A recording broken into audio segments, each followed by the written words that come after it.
Hi hello welcome to run TV Telugu. Run TV తెలుగులో chat with Charan programme ను conduct చేస్తున్నాం. అది మీ అందరికీ తెలిసిన విషయమే. ఈ రోజు మాతో గెస్ట్ గా వైఎస్ఆర్సీపీ మదనపల్లి నియోజకవర్గం ఇన్ఛార్జ్ నిసార్ అహ్మద్ గారు మనతో ఉన్నారు. వ్యక్తిగతంగా ఆయన ఇంజనీర్ గా పంచాయతీరాజ్ శాఖలో ఇంజనీర్ గా పనిచేసి రిటైర్మెంట్ తర్వాత ఆయన రాజకీయాల్లోకి రావడం జరిగింది. 2024 ఎన్నికల్లో వైఎస్ఆర్సీపీ అభ్యర్థిగా నిలబడి 93,000 ఓట్లు, అంటే చిన్న విషయం కాదు, 93,000 ఓట్లు ఆయన సాధించారు. ఆ పరిస్థితుల్లో ఆ కూటమి వేవ్ లో ఆయన ఓడిపోవడం జరిగింది. కానీ ఓడిపోయిన తర్వాత కూడా ఏ విధమైన విశ్రాంతి తీసుకోకుండా ఇమీడియట్ గా ఎన్నికల రిజల్ట్ వచ్చిన తర్వాత మళ్ళీ ఆయన బరిలోకి దిగి వైఎస్ఆర్సీపీ పార్టీ కోసం నిరంతరం కష్టపడుతూనే ఉన్నారు. ఆయన రాజకీయ అనుభవాలే కాకుండా ఆయన వ్యక్తిగత అనుభవాలు అన్ని కూడా ఈ రోజు మనం తెలుసుకునే ప్రయత్నం చేద్దాం. అలాగే రాబోయే స్థానిక ఎన్నికల్లో కూడా ఏ విధమైన ఆయన పార్టీ గాని ఆయన గాని ఏ విధమైన పాలసీలు, ఏ విధమైన ప్లాన్లు, ఎత్తులు పై ఎత్తులు వేస్తారు కూడా మనం తెలుసుకుందాం. సార్ నమస్తే అండి. గారు థ్యాంక్ యూ సార్, ఈ రోజు మా స్టూడియోకి వచ్చింది సార్. సార్ బేసికల్ గా అయితే మీరు ఇంతకుముందు పంచాయతీరాజ్ శాఖలో ఇంజనీర్ గా పనిచేశారు. సో ఆ తర్వాత మళ్ళీ రాజకీయాల్లోకి రావడం జరిగింది. సో అంతకుముందు మీరు ఎడ్యుకేషన్ అదంతా ఎక్కడ చేశారు, ఏం చదువుతారు సార్? నేను యాక్చువల్లీ బిఈ సివిల్ చేశాను, బీటెక్ కంప్లీట్ చేశాను. బీటెక్ కంప్లీట్ చేసిన తర్వాత 1991 లో నేను ఇంజనీర్ గా దీంట్లో జాయిన్ అయినా, పంచాయతీరాజ్ డిపార్ట్మెంట్ లో. అక్కడ నుండి జాయిన్ అయిన తర్వాత నేను చాలా వరకు చుట్టుపక్కల మండలాల్లో మదనపల్లి సరౌండింగ్స్ లోనే ఎక్కువ శాతం నా టోటల్ సర్వీస్ ఆల్మోస్ట్ ఇక్కడే జరిగింది. మొత్తం అరౌండ్ సరౌండింగ్స్ లో మధ్యలో ఒకసారి చిత్తూరు యొక్క ట్రాన్స్ఫర్ అయింది, పోయి వచ్చాను. ఇక్కడే మొత్తం నా సర్వీస్ అంతా ఉండింది. కాబట్టి నాకు రూరల్ సైడ్ కూడా మంచి అవగాహన ఉంది. రూరల్ సైడ్ డెవలప్మెంట్ ఏమి, వాళ్ళ రిక్వైర్మెంట్స్ ఏమి, వాళ్ళ ఇన్ఫ్రాస్ట్రక్చర్ ఏమి, వాళ్ళకి ఏం కావాలా అనేది మంచి ఎక్స్పీరియన్స్ కూడా నాకు బాగైంది. దానికి కూడా మంచి కలెక్టర్స్ తో, మంచి మంచి ఆఫీసర్స్ తో, మంచి మంచి పొలిటీషియన్స్ తో, చాలా మంది మంచి లీడర్స్ కూడా ఉన్నారు పొలిటీషియన్స్. వాళ్ళు కూడా ఏ రకంగా వాళ్ళ ముందు, ఎందుకంటే చాలా వాళ్ళు గవర్నమెంట్ ప్రోగ్రామ్స్ తో వాళ్ళతో పాటు బాగా నడిచేవాళ్ళం, పోయేవాళ్ళం. అట్లా కూడా వాళ్ళతో మంచి అవగాహన ఉంది. వాళ్ళ వే ఆఫ్ వర్కింగ్ ఎట్లా, వర్కింగ్ స్టైల్ ఎట్లా, ఏ రకంగా వాళ్ళు ప్రజల ప్రాబ్లమ్స్ సాల్వ్ చేస్తారు, ఏ రకంగా వాళ్ళు ప్రజలకు మంచి చేస్తారు అనేది కూడా మంచి అవగాహన కలిగి ఉంటుంది. దాని తర్వాత ఇట్లే జాబ్ చేసుకుంటా ఉన్నాను. చేసుకుంటా ఉంటే మా ఫాదర్ కూడా యాక్చువల్లీ మాది పొలిటికల్ ఫ్యామిలీనే. మా నాయన ముందు నుండి కూడా రాజారెడ్డి గారి పీరియడ్ నుండి కూడా మా నాయన పొలిటికల్ లో చాలా యాక్టివ్స్ ఉన్నారు. కానీ మా నాయన నాకు పొలిటికల్ వద్దులే, మనం కింగ్ మేకర్స్ గానే ఉంటాము, డైరెక్ట్ పాలిటిక్స్ లో మనకు వద్దు, మనం కింగ్ మేకర్స్ గా వేరే వాళ్ళకి సపోర్ట్ చేసుకుంటాము, మనం హ్యాపీగా ఉన్నాం, మన పార్టీని మనం చేసుకుందామని రాజశేఖర రెడ్డి గారి ఫాలోవర్ ముందు నుండి నా ఫాదర్. 91లో మీరు జాబ్ లో జాయిన్ అయ్యారు అంటే ఐ థింక్ 85-86లో మీరు బీటెక్ జాయిన్ అయ్యారు. బీటెక్ ఎక్కడ చదివారు సార్? నేను బెంగళూరు యూనివర్సిటీలో BTech complete. Bengaluru college name? Gousia college of engineering. Gousia college of engineering. Actual గా ఎస్పెషల్లీ సార్ ముస్లిం సమాజంలో చదువు అని అంటే ఇప్పటికి కూడా అంత ఇప్పుడు బాగా డెవలప్ అయ్యారు, చదువు విషయంలో బాగా చదవాలని చెప్పనేసి కోరికతో ఉన్నారు, చదువుతున్నారు కూడా. కానీ ఆ టైంలో చదవడము అనేది గొప్ప విషయమే. అప్పుడు మీ ఫాదర్ మీకు బాగా ఎంకరేజ్ చేశారు సార్? మా ఫాదర్ యాక్చువల్ గా ఆయన అగ్రికల్చర్ ప్లస్ బిజినెస్ కూడా చేసేవాళ్ళు. బిజినెస్ చేస్తా ఉంటే కూడా చదువు అనేది ముఖ్యం రా, చదువుతూనే మన ఫ్యూచర్ బాగుపడుతుంది అనే టైప్లో ఆయన మాక్సిమం చదువు మీద ఎక్కువ ఇంట్రెస్ట్ చెప్పేవాళ్ళు. ఆయన కూడా అప్పుడు నాకు బెంగళూరులో జాయిన్ చేసి దాదాపు ఫాలోఅప్ కూడా చేసేవాడు. మేము అట్లే విధంగానే బాగా చదివినాం కూడా, బాగా చదివి ఆ టైంలో ఇంజనీరింగ్ అంటే అందరూ ఆశ్చర్యపడేవాళ్ళు. ఇంజనీరింగ్ అంటే చాలా గ్రేట్, చాలా రేర్ చదివేవాళ్ళు, ఆ రకంగా ఉండేది. ఆ టైంలో కూడా మేము ఇంజనీరింగ్ చదివి నేను మంచి ర్యాంక్స్ తో బాగా పాస్ అయ్యాను. వచ్చిన తర్వాత పంచాయతీరాజ్ భోపాల్లో కొన్నాళ్ళు జాబ్ చేశాను, 3 ఏళ్ళు భోపాల్లో జాబ్ చేశాను. హెచ్బిజే గ్యాస్ పైప్ లైన్ అని, దీంట్లో డాట్సన్ లిమిటెడ్ అని, దాంట్లో Indo German collaboration company. Engineering ముందు చదువు అంతా మదనపల్లినా సార్? ఇంజనీరింగ్ బీటీ కాలేజ్ లోనే, ఇంటర్మీడియట్ వరకు బీటీ కాలేజ్, దాని తర్వాత ఇంజనీరింగ్ వెళ్ళిపోయాను. ఓకే, అలా కంప్లీట్ చేసుకొని ఇక్కడ వచ్చిన తర్వాత మళ్ళీ జాబ్ ఇక్కడ. అప్పట్లో ఎంసెట్ ఉండేదా సార్? అప్పుడు ఎంసెట్ ఉండింది. ఎంసెట్ లో ర్యాంక్ సాధించి మీరు బెంగళూరులో, బెంగళూరు యూనివర్సిటీలో అప్పుడు ర్యాంక్ అవసరం, అక్కడ డైరెక్ట్ పోయి బెంగళూరులోనే జాయిన్ అయినాం. ఓకే, అక్కడ అప్పుడు బెంగళూరు కాలేజ్ కి ఇప్పుడు బెంగళూరుకి ఎంత తేడా ఉంటుంది సార్? యాక్చువల్ గా అయితే ఇప్పుడు బెంగళూరు కాలేజ్ డిఫరెంట్ గా ఉంది. అప్పుడు మీరు అక్కడ హాస్టల్లో రూమ్ లో ఉండేవాళ్ళు? హాస్టల్లోనే ఉన్నాము, హాస్టల్లో ఉండి చదువుకునేవాళ్ళు. సో రెగ్యులర్ గా మీ ఫాదర్ ఫాలోఅప్ చేసేవాళ్ళ, లేకపోతే మీరే సొంతంగా? మా ఫాదర్ అప్పుడు ఆయన వచ్చి అంత ఎడ్యుకేషన్ లో లేడుగా, అయినా మేమే మాకు ఎవరు గైడ్ చేసేవాళ్ళు కూడా లేదు. ఇండివిజువల్ గానే చదువుకున్నాం. దాని తర్వాత మా పిల్లలు, మా చెల్లెళ్ళు కానీ మా పిల్లలకు వాళ్ళందరికీ మనం బాగా నేనే ఉండి గైడ్ చేసిన. వాళ్ళందరూ బాగా ఫ్లరిష్ అయినారు, ఎస్పెషల్లీ ఎడ్యుకేషన్ ఫీల్డ్ లో. నేను బాగా హెల్ప్ఫుల్ ఇది చేసి బాగా కష్టపడి చదివినాం ఆ టైంలో. ఎంతమంది సార్ మీరు యాక్చువల్లీ అన్నదమ్ములు? మేము ఇద్దరు, నేను నా తమ్ముడు ఒకడు, నలుగురు సిస్టర్స్. ఓకే. వాళ్ళందరూ మా తమ్ముడు కూడా ఇంజనీరే, మళ్ళీ మా సిస్టర్స్ వచ్చి డాక్టర్ ఉంది, ఒక పాప ఇంజనీర్ ఉంది. అందరూ మంచి ఎడ్యుకేటెడ్ ఫ్యామిలీనే. మా నాయన ఒకవేళ ఆయన అగ్రికల్చర్ చేసుకుంటే ఒక రైతు ఉంటే కూడా ఆయన ఎక్కువగా ఎడ్యుకేషన్ మీద బాగా ప్రయారిటీ ఇచ్చినాడు. ప్రయారిటీ ఇచ్చి చదువు మీద చాలా కాన్సన్ట్రేట్ చేయించాడు. ఓకే.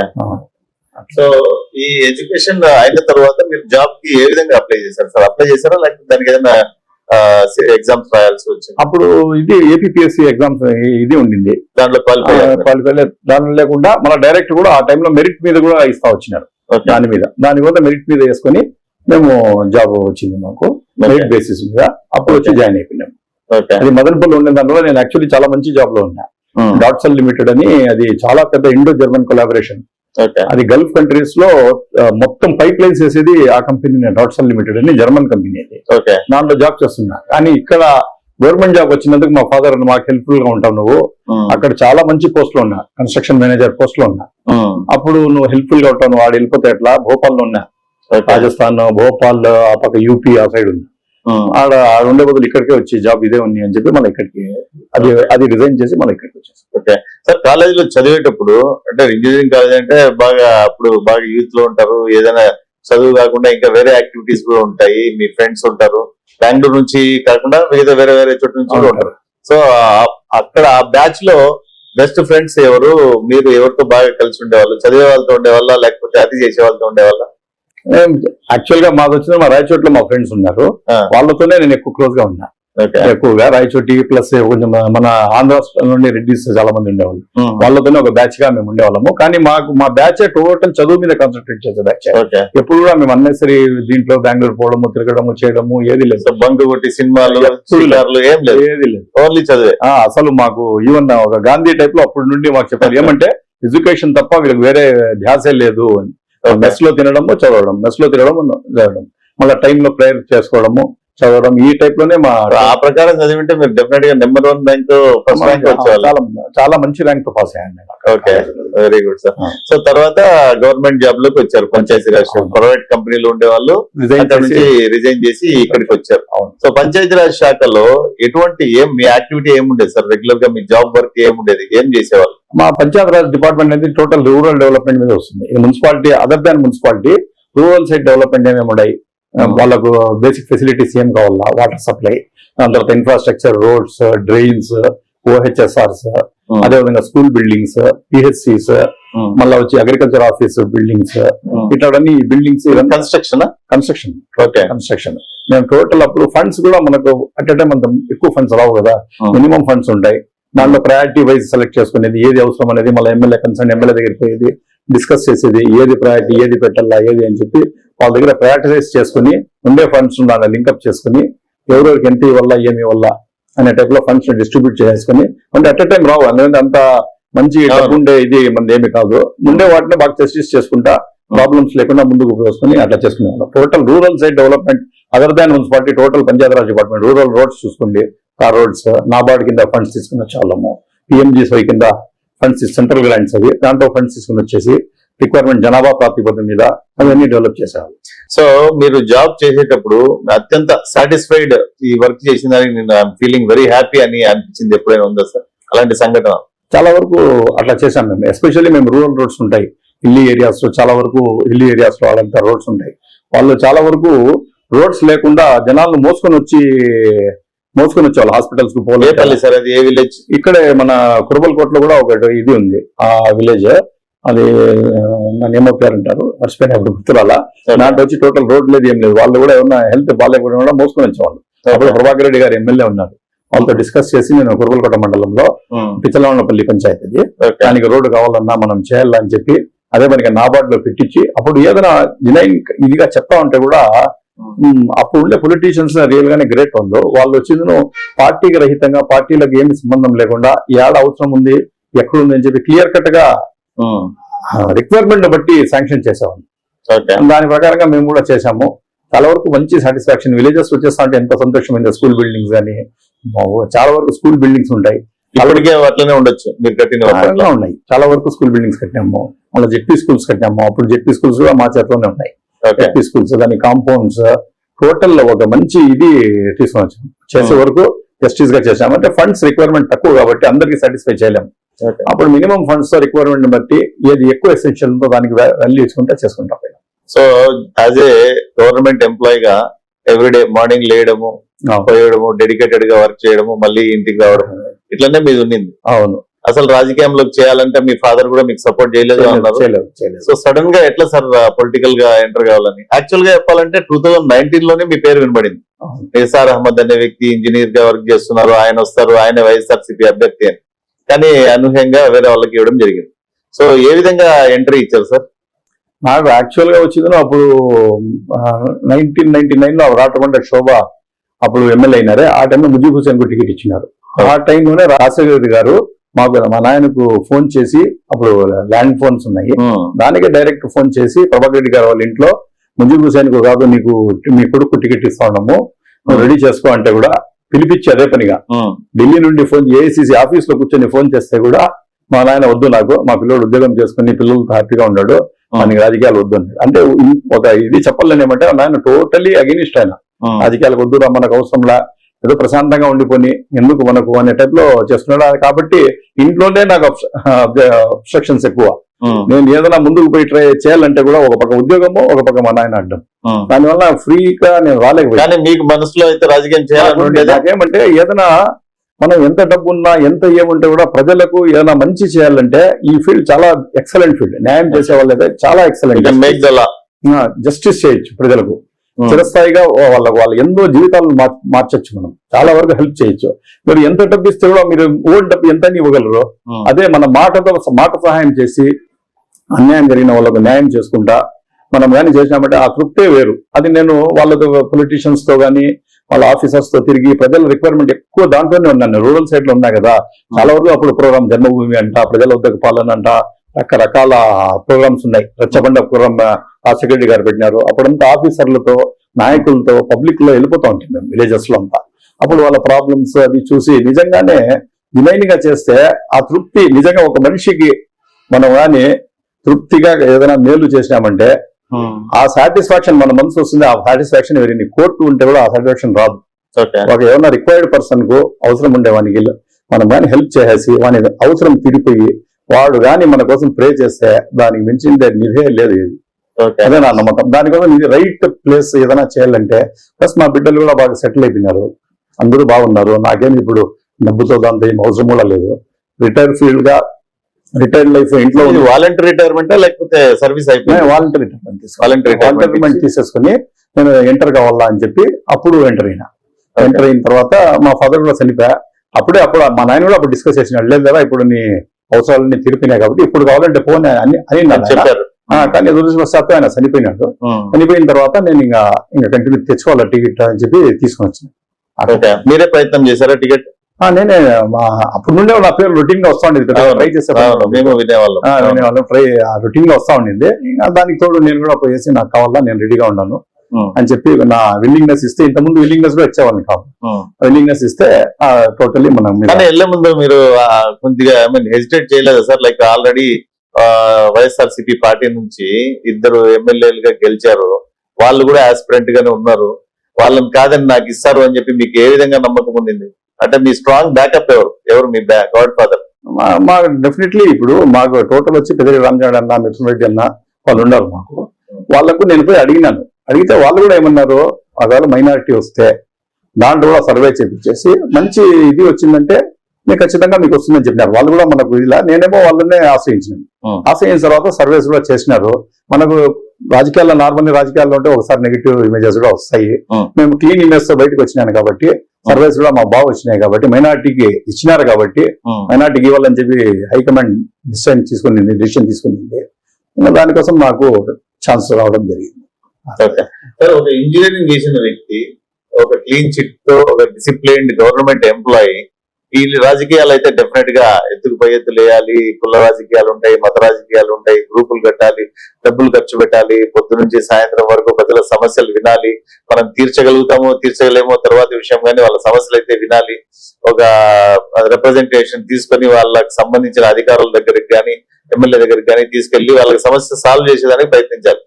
ఎక్దమ్ టోటలీ డిఫరెంట్ ఇది ప్రభుత్వం ఉద్యోగికి ఒక రాజకీయ నాయకుడికి ఉంది. సో మీకైతే క్లీన్ ఇమేజ్ ఉంది, కొద్దిగా శాంత స్వభావుడు అని పేరు కూడా ఉంది. సో ఎట్లా సర్వైవ్ అవుతున్నారు సార్ ఈ రాజకీయాల్లో? యాక్చువల్ గా చాలా వరకు పొలిటిక్స్ లో చాలా బాగలేదు, అది లేదు ఇది లేదు అని చెప్పి మనం దూరం ఉండిపోతాం.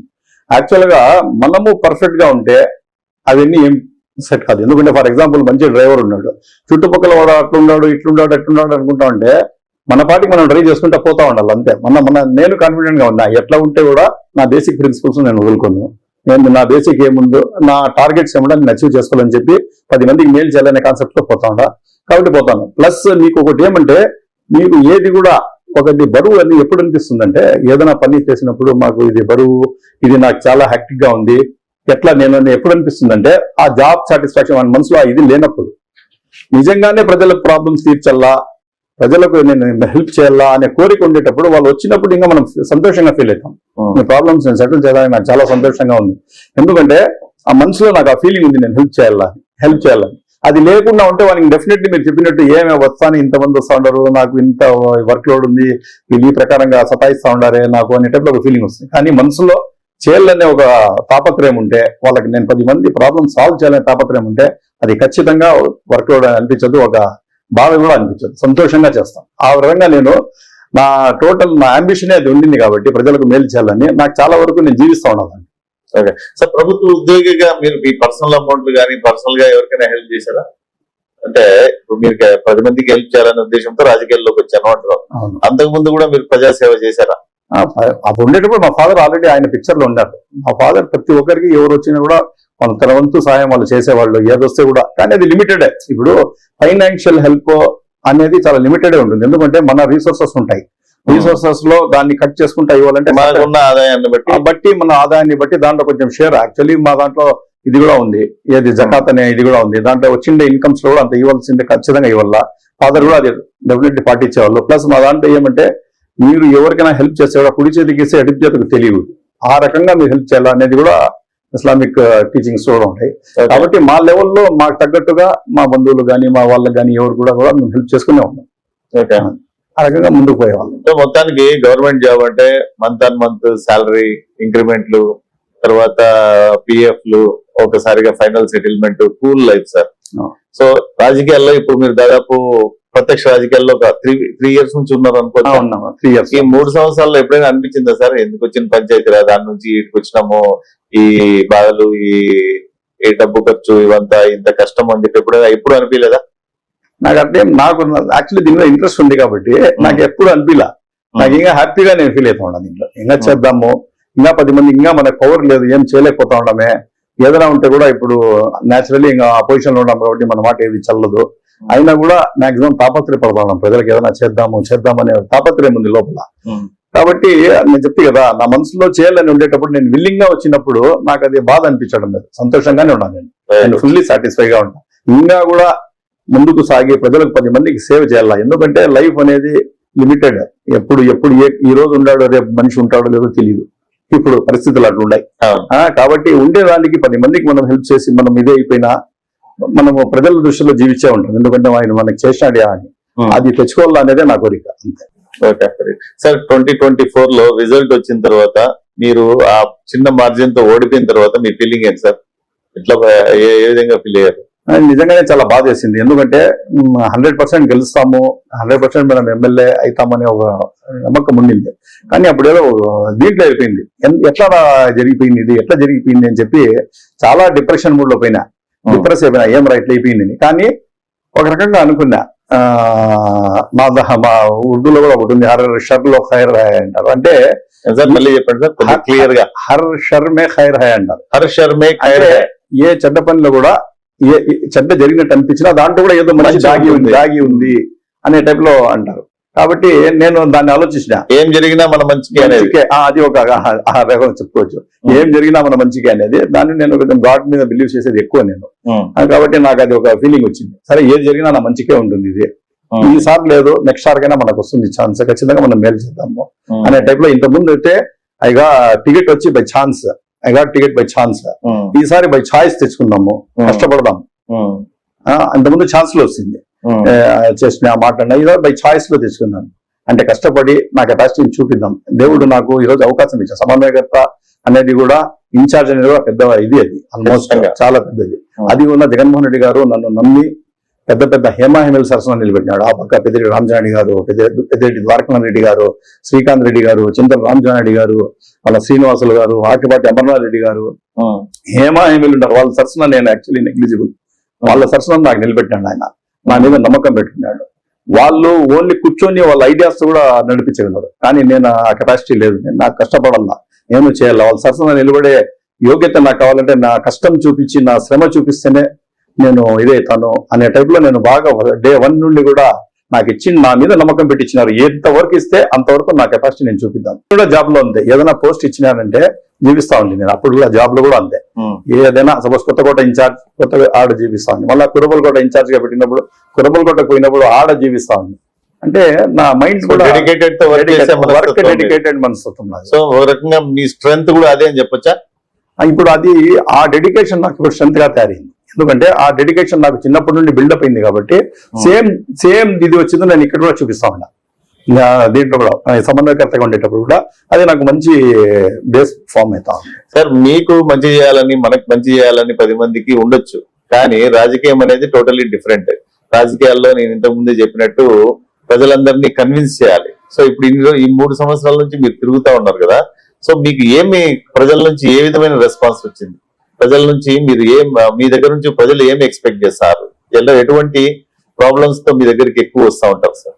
నార్మల్లీ ప్రజలు మన దగ్గర వచ్చేటప్పుడు ఎక్కువ నేను చూసే కొద్ది హెల్త్ ప్రాబ్లమ్స్ ఎక్కువ కనిపిస్తూ ఉంటాయి. దానికి తోడు కూడా ఈ ల్యాండ్ ఇది ఉన్నాయి కదా, రెవెన్యూ ప్రాబ్లమ్స్, ఆ రకంగా ఎక్కువ మంది వస్తూ ఉంటారు. చాలా మందికి వచ్చింది ఫైనాన్షియల్ ప్రాబ్లమ్స్ చాలా వరకు ఉన్నాయి, ఆ రకంగా కనిపిస్తూ ఉన్నాయి. వాళ్ళకు చాలా మందికి ఇళ్ళు లేవు, రకరకాల ఇవి ఉన్నాయి, వస్తూ ఉంటాయి, గ్రీవెన్సెస్ వస్తూ ఉంటాయి. ఎక్కువగా వచ్చి హెల్త్ ప్రాబ్లమ్స్ కూడా చాలా మంది వాళ్ళ ఫ్యామిలీ వాళ్ళని కూడా వదిలేసే స్టేజ్ లో ఉంటారు. అయింది ఏమో అయింది, పోతే పనులు వదిలేయండి అనే స్టేజ్ లో కూడా వదిలేసి దేవుని మీద వదిలేసినాం. ఏమంటారు సార్ దానికి కారణం? దానికి కారణం ఏమంటే మన ఇన్ఫ్రాస్ట్రక్చర్ లోనే మనము మెడికల్ ఫీల్డ్, ఎడ్యుకేషన్ ఫీల్డ్ నిజంగానే జగన్మోహన్ రెడ్డి గారు తీసుకున్నారే, అది మంచి స్టెప్. ఎడ్యుకేషన్ అదే విధంగా వచ్చింది మెడికల్, ఈ రెండింటి మీద మనం కాన్సన్ట్రేట్ చేస్తే 100% జస్టిస్ చేయకపోయినా 60 to 70% చాలా ప్రజలను సాటిస్ఫై చేయొచ్చు ఈ 2 ఆస్పెక్ట్స్. దానికోసం ఆయన గోల్స్ గా పెట్టుకుని దాన్ని టార్గెట్ చేసుకుంటా వచ్చినారు మెడికల్ లో. దానికోసం ఆయన టోటల్ పేద పిల్లలు డాక్టర్లు కావాలా, హాస్పిటల్స్ కార్పొరేట్ తరాల్లో కావాలా, స్కూల్స్ కూడా నాడు నేడు స్కూల్స్ డెవలప్ చేయాలా, కాన్వెంట్ తరహా స్కూల్స్ రావాలా, ఇంగ్లీష్ మీడియంలో తేవాలా, పిల్లలకు ఆర్థిక భారం తగ్గించాలా, హెల్త్ వైజ్ వాళ్ళకి అన్ని ప్రాబ్లమ్స్ లేకుండా చేయాలా అనే టైప్ లో ఆయన చేసినాడు. ఎక్సలెంట్ వే ఆఫ్ వర్కింగ్ అది. దాన్ని కానీ మనం అదే బేస్ మీద డెవలప్ చేసుకుంటూ పోయినామంటే 60 to 70% ప్రాబ్లమ్స్ చాలా వరకు సాల్వ్ అవుతాయి. సార్, మీరు ఓడిపోవడానికి అయితే మనం కారణాలు మాట్లాడుకున్నాం సార్. ఓవరాల్ గా 151 సీట్లను గెలిచిన పార్టీ 175 నియోజకవర్గాల్లో ఎగ్జాంపుల్ 11 పడిపోవడానికి మెయిన్ ఓవరాల్ గా స్టేట్ వైడ్ ఏమేమి ముఖ్యమైన కారణాలు ఏమేమి అంటారు? ముఖ్యమైన అది మెయిన్ తగ్గిపోయిన సీట్స్ అంత ఇదిగా తగ్గిపోవడం ఏమంటే, నాకు తెలిసి ఎక్కువగా బేసిక్ లెవెల్లో మనం అందరూ వాలంటీర్ని ఎక్కువగా నమ్మినాం. వాలంటీర్స్ నమ్మేసి ఈ కార్యకర్తలను కొంచెం ఏమైనా మనము ఇది చేసినామా, నెగ్లెక్ట్ చేసామా అనేది ఒక ఫీలింగ్ ఉంది. కార్యకర్తల్లో ఆ ఉత్సాహంతో వాళ్ళు ఎలక్షన్స్ లో పాల్గొనలా. దానికి తోడు వచ్చింది ఎక్కడ చూసినా మనకు పాజిటివ్ ఉంటే కూడా మనము కార్యకర్తలు సరిగ్గా చేయని దాని వల్ల క్యాష్ చేసుకోలేకుండా పోయినాం. ప్లస్ కూడా ఈవీఎం ట్యాంపరింగ్ అనే డౌట్స్ కూడా ఉన్నాయి, అది కూడా ఒక రకంగా ఉంది. మార్జిన్ అనేది చాలా తక్కువ, 30-40 లక్షల తేడాలోనే మనము టోటల్ స్టేట్ వైడ్ ఆ తేడా ఉండింది. దానికి దీనికి నేరో మార్జిన్ అయినా నేరో మార్జిన్స్ చాలా వరకు మనం పోగొట్టుకున్నాం సీట్స్. ఖచ్చితంగా ఇది అది 3 పార్టీలు ఒకటి కావడము, ఆ బేస్ల మీద కొన్ని ఇది జరిగినాయి. ఈవీఎం లో అంటే అదే ఈవీఎం లతోనే కదా సార్ మనం 151 గెలిచింది కూడా. అప్పుడు గెలిచింది కరెక్టే. ఈసారి కొత్తగా ఇప్పుడు ఏమంటే ఈవీఎం ట్యాంపరింగ్ అనేది ఇష్యూస్ చాలా స్టేట్ వైడ్, నేషనల్ వైడ్ జరుగుతా ఉంది. ఎక్కడ చూసినా ఇది డిస్కషన్స్ లో ఉంది ఈ సబ్జెక్ట్, కానీ డౌట్స్ ఉన్నాయి దాని మీద, ఇంకా దాని మీద క్లారిటీ లేదు. అదే అనేది నేను చెప్పడం లేదు, కానీ కొన్ని ల్యాప్సెస్ అనేది అంటూ ఇవే ఈ వీళ్ళకు కార్యకర్తలకు ఇది చేయడము ఇట్లాంటివన్నీ కొన్ని జరిగినాయి. ఇప్పుడు ఈసారి దాన్ని అన్ని సెటరేట్ చేసుకుంటా ఉన్నాము. సెటరేట్ చేసుకుని పక్కాగా ఈసారి ముందుకు సాగుతా ఉన్నాం. అది ఇప్పుడు సంస్థాగతంగా కూడా మనం లేదు పార్టీ నిర్ణయాలు ఏమంటే సంస్థాగతంగా కమిటీలు కానీ కమిటీ ఫార్మేషన్స్ అన్ని రకాల కమిటీస్ అవన్నీ లేకుండా ఉన్నాయి. ఇప్పుడు దాన్ని అంతా మేము బిల్డప్ చేసుకుంటాము. ఎక్కడ చూసినా సంస్థాగతంగా స్ట్రాంగ్ అవుతున్నాం. ఓకే, ఆ ఫెయిల్యూర్ ఉండింది లాస్ట్ టైం. ఈసారి దాన్ని అంతా పటిష్టం చేసుకుంటా ఆ ఫౌండేషన్స్ అన్ని యాడాడ ల్యాప్సెస్ ఉన్నాయి, దాని మీద కాన్సన్ట్రేట్ చేసుకుని ముందుకు సాగుతాం. రాజకీయాల్లోకి రావాలని డిసైడ్ అయిన తర్వాత why only YSRCP party, why not other parties? Naga మీరు ఎందుకు వైఎస్ఆర్సీపీని సెలెక్ట్ చేసుకున్నారు? వైఎస్ఆర్సీపీ ఎందుకంటే ముందు నుండే మా ఫాదర్ వచ్చి రాజశేఖర రెడ్డి గారు ఫాలోయర్, రాజశేఖర రెడ్డి గారి పెద్దిరెడ్డి రామచంద్రారెడ్డి గారి ఫాలోయర్ మా ఫాదర్. ముందు నుండి అప్పటి నుండి కూడా వాళ్ళ ఫాదర్ రాజారెడ్డి గారు ఉండేటప్పుడు కూడా వాళ్ళ తాత ఆయన కూడా మా ఫాదర్ కి మంచి సంబంధాలు. అట్లా వాళ్ళ ఫ్యామిలీతో కొంచెం అటాచ్మెంట్ ఉంది మాకు. పెద్దిరెడ్డి గారి ఫ్యామిలీతో రాజశేఖర రెడ్డి గారి ఫ్యామిలీతో మంచి అటాచ్మెంట్ ఉండొచ్చు, కానీ జగన్ మోహన్ రెడ్డి గారి అభిప్రాయాలు అనుభవాలు, ఆయన ఏ విధమైన విజయం సాధించాలని పార్టీ పెట్టారు అనేది టోటల్లీ డిఫరెంట్ కదా. సో మీకు ఈయన పాలసీలు కూడా నచ్చి 100% జగన్మోహన్ రెడ్డి గారి పాలసీ మీద చాలా వరకు నాకు అట్లా రాజశేఖర రెడ్డి గారు కానీ జగన్మోహన్ రెడ్డి గారు, రాజశేఖర రెడ్డి గారు ఏం చేశారో న్యాచురల్లీ వాళ్ళ కొడుకు ఉండిన ఆయన కూడా అదే ఆల్మోస్ట్ సేమ్ అదే తీసుకొని వచ్చాడు. ఇంకా ఆయన చేసిండే స్కీమ్స్ కంటే ఇంకా అడిషనల్ కూడా ఆయన స్కీమ్స్ చాలా వరకు తీసుకొని వచ్చి ఇచ్చేసినాడు. ఆయన చేసిండే స్కీమ్స్ రాజశేఖర రెడ్డి గారు ఈ రోజు మొత్తం యావత్ భారతదేశంలోనే కొన్ని ఐడియల్ గా ఉన్నాయి. చాలా వరకు ప్రజలకు ఎక్సలెంట్ గా జరిగిన రాజశేఖర రెడ్డి గారి పీరియడ్ లో, దాని తర్వాత జగన్మోహన్ రెడ్డి గారి పీరియడ్ లో ఏ రకంగా స్కీమ్స్ చేశారంటే ఈరోజు చూడండి, ఆయన పెట్టిన స్కీమ్స్ అంతా డైరెక్ట్ పబ్లిక్ పేద ప్రజలకు ఖచ్చితంగా వాళ్ళ దీనికి పోయి ఆ స్కీమ్స్ లో కొన్ని వచ్చిండే కొత్త పార్టీలు కూడా దాన్ని అవాయిడ్ చేసి మనం పోవాలనే స్టేజ్ లో కూడా ధైర్యం చేయలేకపోతా ఉన్నాయి. అట్లా స్కీమ్స్ ఉన్నట్టు చూసుకోండి, ఆరోగ్యశ్రీ తీసుకోండి, అట్లా మంచి మంచి స్కీమ్స్ తీసుకొని వచ్చారు ఆయన. ఆ రకంగా మేము రాజశేఖర రెడ్డి గారి వే ఆఫ్ వర్కింగ్ కానీ అది కానీ ముందు నుండి మాకు చాలా ఇది. నేను జాబ్ చేసేటప్పుడు కూడా ఆయన పబ్లిక్ ఇష్యూస్ ని ఏ రకంగా సాల్వ్ చేస్తా ఉన్నారు, ఏ రకంగా ఆయన పబ్లిక్ కోసం ఇది చేస్తా ఉన్నారు అనేది నేను కాన్సన్ట్రేట్ చేసేవాళ్ళం.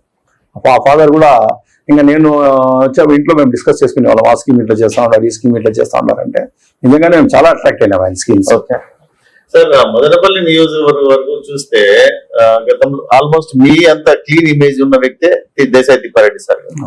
ఆయన పార్టీ పెట్టినప్పటి నుంచి ఆయన కూడా పార్టీలోనే ఉన్నారు, పార్టీ కోసం చాలా కష్టపడినారని చెప్పి మన ఇంటర్వ్యూలో చెప్పడం కూడా మీరు చూసే ఉంటారు.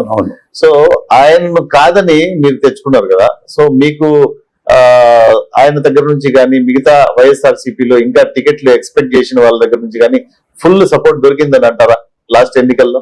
నాకు అందులో ఆల్మోస్ట్, ఎందుకంటే మన మిథున్ రెడ్డి గారు ఇన్స్ట్రక్షన్స్ ఎట్లా ఎవరు ఎంత ముందో ఉంటే కూడా మిథున్ రెడ్డి గారి ఇన్స్ట్రక్షన్స్ ఖచ్చితంగా ఫాలో చేస్తాం. ఇక్కడ మిథున్ రెడ్డి గారి ఇన్స్ట్రక్షన్స్ ప్రకారం ప్రతి ఒక్కరు కూడా నాకు హెల్ప్ చేశారు. కానీ ఒకటే మనం కేర్లెస్, మేము ఏం చేశామంటే కొంచెం మనం ఈజీగా తీసుకున్నాం ఎలక్షన్స్ లో.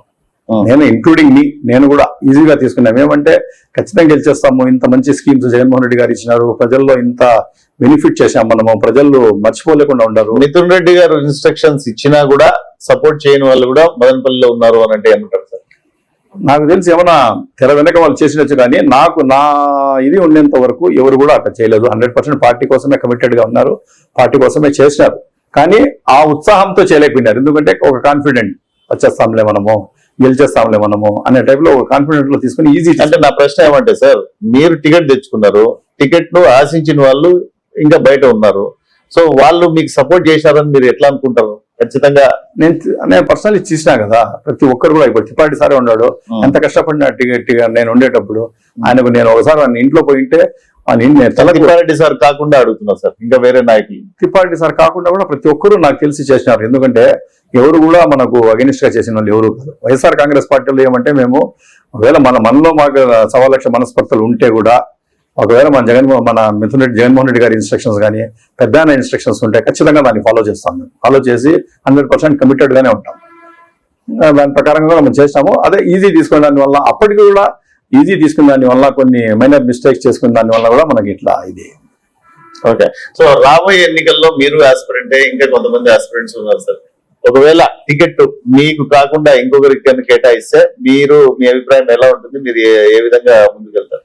మేము ఎట్లంటే నేను ముందే చెప్పినా కదా, ఇప్పుడు ఒక ఎంప్లాయీ మాదే నా ఐడియా, నేనంతా నా మెంటాలిటీ. ఇప్పుడు ఒక చోట ఏదైనా ఒక దీంట్లో ఉద్యోగం చేస్తా ఉంటాము, సపోజ్ కురబలకోట మండలంలోనే చేస్తా ఉంటాము, లేదా మదనపల్లి సబ్ డివిజన్ లో చేస్తా ఉంటాము, ట్రాన్స్ఫర్ వచ్చి తమలపల్లి సబ్ డివిజన్ వస్తుంది, ఆడికి వెళ్ళిపోతాము. మేము ఎక్కడొస్తే కూడా ఖచ్చితంగా కమిటెడ్ గానే ఉంటాం. కానీ ఖచ్చితంగా ఏదో ఒక నియోజకవర్గానికి టికెట్ తెచ్చుకుంటారంటున్నారా?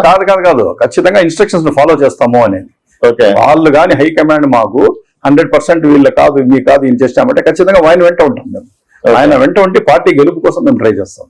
సార్ రాజకీయాల్లోకి రావడానికి మెయిన్ ఉద్దేశం కుర్చీ సార్, ఎమ్మెల్యేగా గెలవడానికి. మరి మీరు ఇంత కష్టపడిన తర్వాత మీకు కాకుండా వేరే వాళ్ళకి టికెట్ ఇచ్చినా కూడా మీరు పార్టీ కోసం నేను ఒబే చేస్తాను అనడము కరెక్టే అంటారా? అది నేను ముందు నుండే, ఇప్పుడు నాకు ఈ రోజు కుర్చీ ఈ రోజు కొత్త కాదు, ఈ రోజు వచ్చిండేది కాదు. 4-5 times నేను వద్దని చెప్పి తిరస్కరించాను మా ఫాదర్. కాబట్టి మాకేమైంది కొత్త కాదు. ప్రిన్సిపల్స్ కోసం బతికే వాళ్ళం మేము, ప్రిన్సిపల్స్ గా ఉండేవాళ్ళం మేము. మేము హైకమాండ్ ఇన్స్ట్రక్షన్స్ ఫాలో చేయాలనేది మా ముఖ్య ఇది.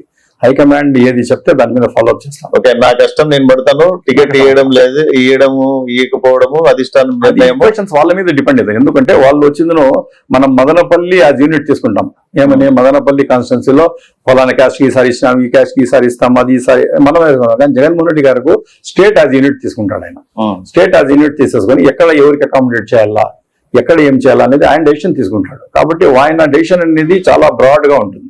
దాన్ని మనం మధ్యలో దూరి మనం దానికి డిస్టర్బ్ చేస్తే వానికి ఇబ్బంది పెట్టే పరిస్థితులు మనం ఉండకూడదు. ఎందుకంటే మన అల్టిమేట్ టార్గెట్ వచ్చి రాజన్న రాజ్యం రావాలమ్మా ఆంధ్ర రాష్ట్రంలో. జగన్మోహన్ రెడ్డి గారు సీఎం కావాలా, రాజశేఖర రెడ్డి గారి అన్ని స్కీమ్స్ ఇంప్లిమెంట్ కావాలా, అది మన టార్గెట్.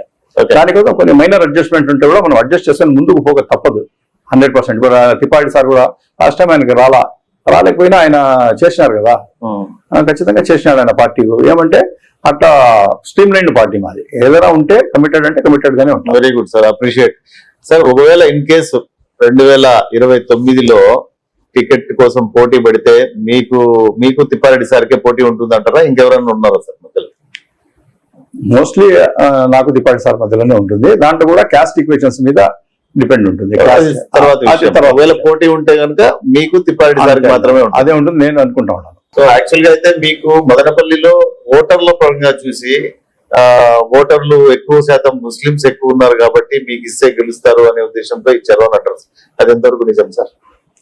క్యాస్ట్ ఈక్వేషన్ ఏమంటే ఇప్పుడు 175 నియోజకవర్గాల్లో కూడా ఆల్మోస్ట్ మెజారిటీ ఆఫ్ ముస్లింస్ వచ్చిందను ఓటు వేసేది జగన్మోహన్ రెడ్డి గారు చేస్తారు. వైఎస్ఆర్ కాంగ్రెస్ ఓవరాల్ గా చూసుకుంటే వేస్తారు. కాబట్టి 175 కాన్స్టిట్యున్సీస్ లో ముస్లింస్ మనకు ఫేవర్ గా ఉన్నారు కాబట్టి వాళ్ళకు కూడా ఎవడో ఒక అకామిడేట్ చేయాలా అనేది జగన్మోహన్ రెడ్డి గారి ఉద్దేశం. ఆయన కూడా ఏం చేస్తారు, 175 కాన్స్టిట్యున్సీస్ లో వాళ్ళు మాకు ఫేవర్ గా ఉన్నారు కాబట్టి మేము కూడా ఆయన ఎంత ఇస్తారు, ఇంత లాస్ట్ టైం 6-7 ఇచ్చినారు, 6 ఇచ్చినారు ఆంధ్ర రాష్ట్రంలో మనకు ముస్లింస్. ఆ రకంగా ఆయన స్టేట్ యాజ్ యూనిట్ తీసేసుకుని ఆయన డిసైడ్ చేస్తాడు. ఇప్పుడు మదనపల్లిలో మంచి వాతావరణం ఉంది, ఇక్కడ వచ్చిందను ముస్లింస్ గెలిచే ఛాన్సెస్ బాగుంది. ఇంతకుముందు కూడా ఆల్రెడీ గెలిచినారు, చాలా వరకు టీట్ సంపాదించుకున్నారు, మంచి ఓట్లు సంపాదించుకున్నారు. ఈసారి మనం ఓడిపోయింటే కూడా మంచి ఓట్లు వచ్చినాయి. కాబట్టి ఇక్కడ ఒక బేస్ ఉంది కాబట్టి ఆలోచిస్తారు ఆయన ఈ రకంగా ఆలోచించి. ఎందుకంటే మన థాట్ అనేది ఒక లెవెల్ వరకే, మన థాట్ పై నుండి ఆయన థాట్ స్టార్ట్, మన ఎండ్ అయితే ఆయన థాట్ స్టార్ట్ అవుతుంది. కాబట్టి ఏది ఉంటే కూడా ఆయన అల్టిమేట్ గోల్ వచ్చి మాది వైఎస్ఆర్ కాంగ్రెస్ పార్టీ రూలింగ్ వల్ల. దాని ప్రకారం ఆయన ఏ డెసిషన్ తీసుకుంటే కూడా మేమందరూ ఆ సిన్సియర్ పార్టీ వర్కర్స్ గా దాన్ని ఫాలో చేస్తాం, 100% దానికి కట్టుబడి ఉంటాం. సార్ మదనపల్లి నియోజకవర్గంలో కావచ్చు, రాయలసీమ వైడ్ కావచ్చు, పోటాపోటీగా ముస్లిం జనాభాకి బలిజ కులస్తుల జనాభాకి పోటాపోటీగా ఉంటుంది సార్. మదనపల్లిలో కూడా ఆల్మోస్ట్ ఎక్కువ తక్కువ ఉన్నారు. కానీ పోయినసారి ఎలక్షన్ లో బలిజ కులస్తులకు దాదాపు 84 నియోజకవర్గాల్లో ఒక్క సీటు కూడా కేటాయించకపోవడం వల్ల ఆ కులం వాళ్ళు వైఎస్ఆర్సీపీ మీద వ్యతిరేకత చూపించడము, దానివల్ల ఓట్లు లేకపోవడము, అందుకే వైఎస్ఆర్సీపీ ఓడిపోయింది అనడము జరిగింది. సో దీని మీద మీ అభిప్రాయం ఏంటి సార్? దీనిలో ఎంతవరకు నిజం ఉందంటారు? నాకు తెలిసి అదేం నిజం కాదు. ఎందుకంటే కొంతమంది లీడర్స్ వైఎస్ఆర్సీపీ పార్టీకి అగెనిస్ట్ గా పోయిండొచ్చు బలిజ కులస్తులో, కొంతమంది లీడర్స్ పోయి అంత మట్టు కమ్యూనిటీ మొత్తం పోయింది అనడం చాలా తప్పు. కమ్యూనిటీ కూడా చాలా వరకు మాకు ఓట్లు వేసినారు, చాలా వరకు హెల్ప్ఫుల్ గా ఉన్నారు, ఈ రోజు కూడా ఉన్నారు వాళ్ళు. కానీ మెయిన్ లీడర్స్ కొంతమంది పోయిన దాని వల్ల వాళ్ళ వాయిస్ రాలేకుండా పోయింది. దాని తోడు వచ్చి గెలుపు కూడా వచ్చేది అయిపోయింది కాబట్టి, ఆ ఈక్వేషన్ సక్సెస్ అయింది కాబట్టి, ఆ పార్టీ ఆ కూటమి ప్రభుత్వం వచ్చింది కాబట్టి వీళ్ళ వాయిస్ సప్రెస్ అయిపోయింది, వీళ్ళు చెప్పలేకపోతున్నారు. కానీ 100% బలిజ కులస్తులు కూడా చాలా వరకు ఆ కమ్యూనిటీ కూడా మాకు తోడుగా ఉంది. ఎస్పెషల్లీ కడప జిల్లాలో కూడా తీసుకోండి, ఎక్కడ కూడా తీసుకోండి, 100% మెజార్టీ కాకపోయినా మన సైడ్ వైఎస్ఆర్ కాంగ్రెస్ పార్టీ కూడా చాలా మంది ఉన్నారు. ఓకే సార్, గత ఎన్నికల్లో మీరు కొన్ని మీ పర్సనల్ ఆస్తులు అమ్మి డబ్బులు ఖర్చు పెట్టారు అనేసి అంటారు సార్. బెంగళూరు రోడ్ లో ఉన్న ఆస్తులు కానీ ఇంకో వేరే చోట కానీ, అది ఎంతవరకు నిజం సార్? అది నాకు తెలిసి అది ఏం కరెక్ట్ అది. ఎందుకంటే అది ఆల్రెడీ నేను టికెట్ సంపాదించుకొని అమ్మినాను అనేది కూడా ఏమీ కాదు. అది దానికంటే ముందు నుండి కూడా అది సేల్ చేసి మనం ఏదైనా డెవలప్ కావాలనేది మా ఇంటెన్షన్ ఉండింది. అట్లా చేసి ఇచ్చాం తప్ప ఈ ఎలక్షన్స్ కోసం చేసింది, ఇది ఎలక్షన్ టికెట్ వచ్చింది కాబట్టి ఇది అమ్మినాము అనేది వాస్తవం కాదు. అదేమంటే కోఇన్సిడెన్స్ అయింది అంతే. మేము దానికంటే ముందే డెసిషన్ తీసుకున్నాం. అప్పుడు టికెట్ ది అసలు ఇదే లేదు, టికెట్ ది ఒక ప్రస్తావనే లేదు, అప్పుడు అసలు పోవాలనే ఐడియా కూడా లేదు. ఆ టైంలోనే మేము మా నాయన ఉండేటప్పుడే మేము అది సేల్ చేయాలని డిసిషన్ తీసుకుని అది ఒక పక్క ప్రొసీడ్ అవుతా ఉండేది. కోఇన్సిడెన్స్ గా మనకి టికెట్ కూడా వచ్చింది. దాని వల్ల చూసే వాళ్ళకు దానికోసం ఇది అనేటప్పుడు అట్లా అనిపిస్తుంది. ఓకే, ఇప్పుడు మంచి ప్లాట్ఫామ్ దొరికింది మీకు, అందరికి జనాలకి అందరికి ఎక్స్ప్లెయిన్ చేయడానికి. లేదా ముందు అదే కన్ఫ్యూజన్ ఉండింది వాళ్ళకు. ఓకే, కానీ ఎలక్షన్ అఫిడవిట్ లో మీరు 9 కోట్ల రూపాయల ఆస్తి మాత్రమే చూపించారు సార్. నిజంగా అంతే ఉన్నాయి సార్. కానీ మదనపల్లి ప్రజలైతే మీకు మినిమం 100-200 కోట్ల ఆస్తి కోట్లు అని చెప్పి స్టాక్. లేదు లేదు అంత వస్తుంది. మామూలు ఈవెన్ జగన్మోహన్ రెడ్డి గారు ఈ మీటింగ్ పెట్టినప్పుడు ఒక సామాన్యుడు మామూలు ఉద్యోగస్తుడు అనే చెప్పినాడు. మనకు ఒక ఉద్యోగస్తులు కూడా వాళ్ళకు సాటిస్ఫై చేయాలా, ఉద్యోగస్తులు కూడా నేను ఇచ్చాను, వాళ్ళకి చివరిగా ఉన్నానని నిరూపించుకోవాలని చెప్పి ఇచ్చిండేదే. ఒక ఉద్యోగం చేసుకుంటే సామాన్యంగా ఒక రైతుతో సంబంధం ఉండి బతికినాం తప్ప ఏ రోజు మేమేం బిజినెస్లు మాకేం అది ఇది ఏమీ లేదు. సామాన్యమైన కుటుంబమే మాది. ఈ రోజు పొలిటికల్ వచ్చింది కాబట్టి కొంచెం అట్లా సెంటర్ ఆఫ్ అట్రాక్షన్ అంతే. ఓకే సార్, ఇంకా మదనపల్లి నియోజకవర్గానికి విషయానికి వస్తే, మదనపల్లి జిల్లా కేంద్రంగా మారి దాదాపు 5 నెలల్లో అవుతుంది సార్. కానీ ఈ 5 నెలల్లో మీకు కనబడిన అభివృద్ధి కానీ, మీకు కనబడిన మదనపల్లిలో చేంజెస్ కానీ ఏమైనా ఉన్నాయా? ఏం ఇంతవరకు శూన్యం. అదే మేము ప్రతి ప్లాట్ఫామ్ కూడా అదే చెప్పుకుంటున్నాం. మదనపల్లి జిల్లా చేయాలని చెప్పి చేసినారు, కానీ డెవలప్మెంట్ అనేది ఏమీ లేదు. ఒక మాస్టర్ ప్లాన్ లేదు, ఎట్లా డెవలప్ చేయాలని లేదు, రోడ్స్ కూడా ఏం లేదు. ఏం లేదు, రోడ్ల పక్కన ఏదైనా ఉంటే కొన్ని ఎంక్రోచ్మెంట్ తీసుకుంటా ఆ పేదలకు రోడ్డు పాలు చేయాల్సినారు తప్ప ఏది కూడా లేదు. ఇంతవరకు ఔటర్ రింగ్ రోడ్ అనుకున్నారు, ఔటర్ రింగ్ రోడ్ లేదు. ఎక్కడ కూడా ఏ డెవలప్మెంట్ లేదు. ఏదో లక్కీలీ అదృష్టవశాత్తు బీటీ కాలేజ్ ప్రాపర్టీస్ మనకు ఉన్నాయి కాబట్టి ఆ ఆఫీసులను కొంచెం సున్నం పూసుకొని కొంచెం మినిమం రిపేర్లు చేసుకొని ఆ డిస్ట్రిక్ట్ ఆఫీసర్స్ మార్చుకునే అవకాశం దొరికింది. అది కానీ లేకుండా ఉండింటే కూడా రోడ్ లో పెట్టే పరిస్థితి వచ్చాం. యాక్చువల్ గా జిల్లా కేంద్రం అయిన తర్వాత ఏమేమి జరిగి ఉండాలి? యాక్చువల్ గా అయితే ప్రభుత్వం ఏమి ఇనిషియేట్ తీసుకొని, ప్రభుత్వం గానీ లోకల్ ఎమ్మెల్యే గానీ ఇనిషియేట్ తీసుకొని ఏం చేసి ఉండాలి అంటారు ఈ 5 నెలల్లో? జిల్లా కేంద్రం అయిన తర్వాత జిల్లా కంటే మెయిన్ ఏమంటే ఇన్ఫ్రాస్ట్రక్చర్ ఉండాలి. మనం ఇన్ఫ్రాస్ట్రక్చర్, ట్రాఫిక్ సమస్య విపరీతంగా ఉంది. ఔటర్ రింగ్ రోడ్ మనకు లేదు. ఔటర్ రింగ్ రోడ్ అనేది చాలా దినాల నుండి చాలా ప్రజలకు ఆకాంక్ష అది. ఎందుకంటే జిల్లా లేకపోని ట్రాఫిక్ విపరీతంగా ఇక్కడ పెరిగింది. ఏది మీరు బెంగళూరు టు అనంతపూర్ ఇది కడప రోడ్డుకు ఇది, ప్లస్ బెంగళూరు టు ఈ సైడ్ చిత్తూరు రోడ్డు కనెక్షన్. ఈ ఒక ఆల్మోస్ట్ అర్ధం సర్కిల్ లేనే లేదు. వీటికి వచ్చిన మన రీసెంట్లీ కూడా మన మిథున్ రెడ్డి గారు పోయి నితిన్ గడ్కరీ గారితో పిలిచి ఒక ప్రాజెక్ట్ రిపోర్ట్ కూడా ఇవ్వడం జరిగింది. ఇస్తే కూడా ఆయన కూడా సానుకూలంగా స్పందించినాడు. ఖచ్చితంగా మొత్తం ప్రాజెక్ట్ రిపోర్ట్ లో డీటెయిల్ గా ఇచ్చారు ఆయన. అది కూడా ఆయన చూసి మంచి రిపోర్ట్ ఇది, నేను ఖచ్చితంగా దీని గురించి ఆలోచిస్తానని సానుకూలంగా స్పందించారు. కాబట్టి మేము కూటమి ప్రభుత్వం నేతలకు ఒకటే కోరుకునేది, మీరు ఎట్లా తేలేరు, ఆయన తెస్తున్నాడు, ఆయనకి పేరు వస్తుందని చెప్పి అడ్డం పడకుండా ఉంటే కూడా చాలు అనేది మా కోరిక. అది కూడా అయిపోతే ఆ ట్రాఫిక్ సమస్య మనకు చాలా వరకు తీరుతుంది. రోడ్స్ ఉంది, అది ఫ్లైఓవర్స్ కడతామని మా ఎమ్మెల్యే గారు కూడా చెప్పారు. ఇంతవరకు ఏం లేదు. ఆ సిటిఎం రోడ్ కూడా చెప్పారు. సిటిఎం రోడ్ ఆ చెట్లు నరికేసినారు, మొత్తం అట్లే మర్చిపోయినారు. ఉండేటి ఏది కూడా ఎక్కడ కూడా ఏమీ డెవలప్మెంట్ లేదు, ఏమీ లేదు. ఏమంటే ఆ పంచాయతీరాజ్ డిపార్ట్మెంట్ లో కొన్ని ఫండ్స్ ఉన్నాయి, దాంట్లో పోయి ఆడ పల్లెల్లో సిమెంట్ రోడ్లు వేయడము, టెంకాయలు కొట్టడం. అదేవిధంగా మున్సిపాలిటీలో కొన్ని ఫండ్స్ ఉన్నాయి, ఆ ఫండ్స్ వేసి ఆడ సిమెంట్ రోడ్లు వేయడము, కాలువలు కొట్టడము, టెంకాయలు కొట్టడం తప్ప ఏ డెవలప్మెంట్ చూసేదానికి ఒక మంచి ఇది చూసుకోండి. బోటింగ్ క్లబ్ పెడతానన్నాడు, అది లేదు. స్టేడియం తీసుకుని వస్తామన్నారు, అది లేదు. ఏమీ లేదు. అన్ని రెంటెడ్ బిల్డింగ్స్ లో మన బీటీ కాలేజ్ ఉంది. బీటీ కాలేజ్ సమస్య ఎంత పెద్దది. బీటీ కాలేజ్ యూనివర్సిటీ చేసుకోవచ్చు. దాన్ని అసలు మర్చిపోయి ఇప్పుడు అవుతుందనే నమ్మకం కూడా పోయింది. ఎందుకంటే వాళ్ళ ప్రాపర్టీస్ అన్ని వాళ్ళ గవర్నమెంట్ హ్యాండ్ గా తీసుకున్నారు, అంతా వాళ్ళు ఉండిపోతా ఉన్నారు. ఇంకా వాళ్ళు యూనివర్సిటీ చేసుకోవడం ఏం చేయాలా? గవర్నమెంట్ హాస్పిటల్ పరిస్థితి చూడండి. మెడికల్ కాలేజ్ వచ్చేది కూడా వెళ్ళిపోయింది. ఇంతవరకు పీపీపీ విధానం అన్నారు, ఇంతవరకు దాని గురించి ఏమి కాదు, అత్తాపత్తా ఏమీ లేదు. హాస్పిటల్ అంటే ఒక సారిడైన్ మాత్రం రాస్తే కూడా ప్రిస్క్రిప్షన్ రాసిస్తా ఉంటారు, బయట పేరు తెచ్చుకోండి అని. ఎటువంటి డెవలప్మెంట్ లేదు. అంతా ఏ కేసు వచ్చినా రెఫర్ వెళ్ళిపోండి, లేకపోతే ఈ పక్క బెంగళూరుకి వెళ్ళిపోండి, రెఫర్ అని చెప్పి రాసి పంపించేయడం. ఆ రకంగా మొత్తం డైవర్ట్ అవుతా ఉంటారు. ప్రజలు ఎంత బాధలో ఉన్నారంటే జగన్మోహన్ రెడ్డి గారు ఉండేటప్పుడు ఎంత హాస్పిటల్లో ఇది గవర్నమెంట్ హాస్పిటల్, గవర్నమెంట్ కాలేజ్ వచ్చేసింటే ఈ రోజు ఎంత డెవలప్ అయింది. ఆ వార్డ్స్ గిట్స్ చూడలే మీరు, కార్పొరేట్ తరహాలో అంతా డెవలప్ చేసినాడు ఆయన. ఆ ఉండే ఎక్విప్మెంట్ కూడా ఇక్కడ నుండి తరలిచ్చేసినారు. ఆ రకంగా టోటల్ నిర్వీర్యం చేసేసినారు హాస్పిటల్లో. పీపీపీ విధానం అన్నారు, టెండర్స్ పిలిచినామంటారు, అది కూడా అతిగతి ఏమీ లేదు. పేద పిల్లలు చదువుకునే ఆశ లేదు. ఎందుకు చెప్పుకోవాలా, ఏమీ లేదు. ఏమైనా చెప్పినామంటే పోలవరం అంటారు, ఒకటి వచ్చింది అమరావతి అంటారు, అంతే, వేరేది ఏమీ లేదు. అవి రెండే. ఆ గుర్రానికి రెండు పోయేటప్పుడు రెండు కట్టేసి ముందుకు నడిపిస్తా ఉంటామే, అట్లా ఈ రెండు అడ్డం పెట్టుకుని ప్రభుత్వం ముందుకు సాగుతా ఉంది తప్ప ప్రజల శ్రేయస్సు కానీ ఏది కూడా పట్టించుకోవడం. మదనపల్లిలో ఇండోర్ స్టేడియం, అవుట్డోర్ స్టేడియం కోసము ఆల్రెడీ కలెక్టర్ గారి చేతుల మీదుగా, ఎమ్మెల్యే గారి చేతుల మీదుగా శిలాఫలకం వేసి టెంకాయ కొట్టారు కదా సార్. అది కట్టినారు. ఇది అయ్యేది ఎప్పుడు, గ్రౌండ్ అయ్యేది ఎప్పుడు? ఇప్పుడు సీటీఎం రోడ్డు 1.5 సంవత్సరం అయింది, చెట్లు నరికేసి వైడనింగ్ చేస్తామని. ఎక్కడ ఏమీ లేదు. చేసినారు. అది ఫండ్స్ తీసుకుని వచ్చి, అలొకేషన్ తీసుకుని వచ్చేసి దాన్ని గ్రౌండ్ చేసి, టెండర్స్ పిలిచేసి అది గ్రౌండ్ చేపిస్తే అప్పుడు మేము కూడా సంతోషిస్తాము. సార్ ఇప్పుడు మదనపల్లిలో మీరు అన్నట్టు ట్రాఫిక్ సమస్య ఎక్కువగా ఉంది, కానీ ప్రైవేట్ ప్రాపర్టీస్ కూడా రోడ్డుకు అడ్జసెంట్ గా ఉండడం కూడా జరుగుతుంది. సో వాళ్ళని ఏ విధంగా కన్విన్స్ చేసి, మీరైతే ఏ విధంగా కన్విన్స్ చేసి రోడ్లను ఎక్స్పాండ్ చేసి ఉంటారు సార్? దానికి ఇది చేయాలంటే మనమేం ఇది చేసేది ఏమి కాదు. దానికి వచ్చిందను అక్విజిషన్ ఉంది, ల్యాండ్ అక్విజిషన్. దానికి ఖచ్చితంగా వాళ్ళకు వచ్చిన కాంపన్సేషన్ చేసేటప్పుడు, వైడనింగ్ చేసేటప్పుడు వాళ్ళకు ఇది కరెక్ట్ గా కానీ మనం చెల్లించేసినామంటే, కాంపన్సేషన్ ఇచ్చినామంటే ఉండే మార్కెట్ వాల్యూ ప్రకారం, యాక్చువల్గా గవర్నమెంట్ వాల్యూస్ తక్కువ ఉంటాయి కానీ ప్రైవేట్ మార్కెట్ వాల్యూస్ ఎక్కువ ఉంటాయి. దాని ప్రకారంగా మనం అక్విజిషన్ చేసుకుంటే డబ్బులు దాన్ని కేటాయించి అన్ని రోడ్లు కంపల్సరీ చేయలేము. అట్లీస్ట్ మెయిన్ రోడ్స్ ఏమన్నా ఏమి, మెయిన్లీ మీరు అవుటర్ రింగ్ రోడ్ పెట్టేస్తే 50 to 60% ట్రాఫిక్ తగ్గిపోతుంది. ఇంకా ఉండే లోకల్ ఉండే ట్రాఫిక్స్ కూడా మనం మెయిన్ రోడ్స్ ను డెవలప్ చేసేటప్పుడు ఏమంటే మనము అక్విజిషన్ పెట్టాలి. అక్విజిషన్ పెట్టేసి కొంచెం వరకు ల్యాండ్ వాళ్ళకి కంపన్సేషన్ ఇచ్చినామంటే ఓనర్స్ కూడా డెఫినెట్లీ ఒప్పుకుంటారు, ఎందుకంటే వాళ్ళకు కంపన్సేషన్ వస్తూ ఉంది.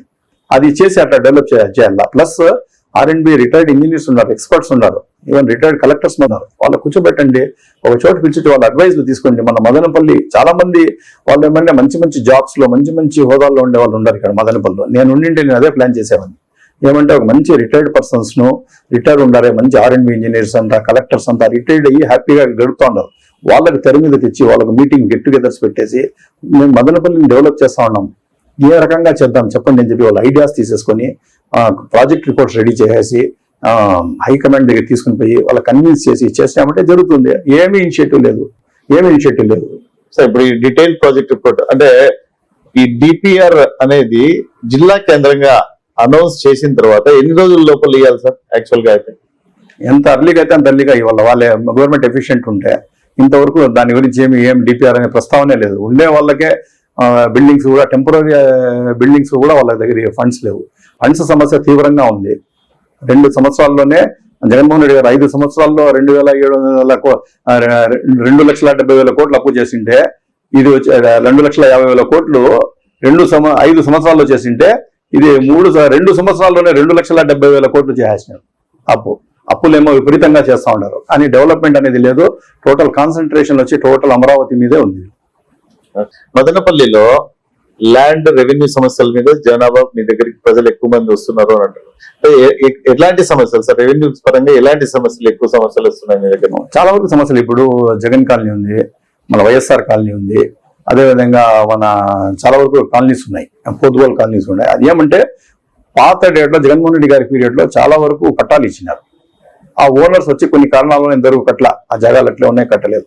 ఇప్పుడు ఈ ల్యాండ్ గ్రాబర్స్ వచ్చిందను, ఈ ల్యాండ్ మాఫియా వాళ్ళు ఏం చేస్తున్నారంటే, ఎవరు సార్ ఆ ల్యాండ్ మాఫియా? ఉన్నారు రూలింగ్ కూటమి నేతలే చాలా మంది ఉన్నారు. దాంట్లో కూడా అందరూ అని చెప్పండి నేను, కొంతమంది ఉన్నారు దాంట్లో కూడా. కొంతమంది వచ్చేసి వాళ్ళు డూప్లికేట్ పట్టాలు కూడా తీసుకుని వచ్చేసి, ఈ పట్టా మీది ఒరిజినల్ కాదు, ఇది మాది ఒరిజినల్ పట్టా అని చెప్పి వాళ్ళకి భయపెట్టి ఇది చేసి అక్కడ నుండి వాళ్ళకి ఏదో డబ్బులు ఇచ్చేసి 2 లక్షలు 3 లక్షలు ఇచ్చేసి వాళ్ళకి అన్ని తరిమేసి వీళ్ళు అమ్ముకుంటా ఉంటారు. 30 లక్షలకు 25 లక్షలకు అట్లా అమ్ముకుంటా ఉన్నారు జాగాలను. ఆ రకంగా మాక్సిమం జరుగుతుంది. ఇప్పుడు వైఎస్ఆర్ కాలనీ తీసుకోండి, జగన్ కాలనీ తీసుకోండి, అదేవిధంగా బయారెడ్డి కాలనీ తీసుకోండి, మళ్ళీ పోత్బోల్ కాలనీ తీసుకోండి, ఎక్స్టెన్షన్స్ లో ఎక్స్పెషల్లీ ఎక్కువగా ఇది జరుగుతా ఉంది. ఓకే. సో ఈ 22A and free hold properties దాని మీద ఏమైనా మీ దగ్గరికి సమస్యలు వస్తున్నాయి సార్? ఇంతవరకు దాని మీద ఏమి రాలేదు. దాని మీద అందరూ వెయిటింగ్ లో ఉన్నారు. అదే ఫ్రీ హోల్డ్ ఎప్పుడు ఇస్తారు ఏమి అనేది, అది గవర్నమెంట్ ఇంకా డెసిషన్ తీసుకునేది ఉన్నాయి. ఓకే సార్, ఇప్పుడు ఈ భూ సమస్యలే కాకుండా మదనపల్లిలో ఏ ఎంఆర్ఓ వచ్చినా ఇప్పటికి 2 ఎంఆర్ఓలు ట్రాన్స్ఫర్ ఒకరు పనిష్మెంట్ కింద కలెక్టరేట్ కి అటాచ్మెంట్ చేశారు సార్. సో ఈ విధంగా ఎందుకు జరుగుతుంది? ఎంఆర్ఓలు మాత్రము ఎందుకు ఈ విధంగా ఎంఆర్ఓల మీద, మదనపల్లి ఎంఆర్ఓల మీద ఈ విధంగా జరుగుతుంది? ఇంతకుముందు మీరే చూసారు, ఆమె కూడా ఇంతకుముందు ఎంఆర్ఓ ఉండేటప్పుడు డైరెక్ట్ లోకేష్ గారినే పోయి కంప్లైంట్ ఇవ్వడం జరిగింది. అందరూ చూసినాం ఏమేమి జరుగుతుంది ఏమి అనేది. దాని తర్వాత ఇప్పుడు మళ్ళీ ఈ ఎంఆర్ఓ గారు ఆయన కూడా ట్రాన్స్ఫర్ చేయడం జరిగింది. ఎస్పెషల్లీ వీళ్ళు కూటమి నేతలు వీళ్ళంతా ఏమంటే ఖచ్చితంగా ఈ ల్యాండ్ లోనే మాకు నిధి దాగి ఉంది అనేది వాళ్ళు గ్రహించేసినారు. కాబట్టి అబ్నార్మల్ ప్రెషర్స్ వచ్చింది ఎంఆర్ఓల మీద ఉంది. ఎంఆర్ఓస్ మీద మీరు సపోజ్ 50% చేశారంటే 60 చేయండి అంటారు, 60 చేయండి అంటే 70 చేయండి అంటారు.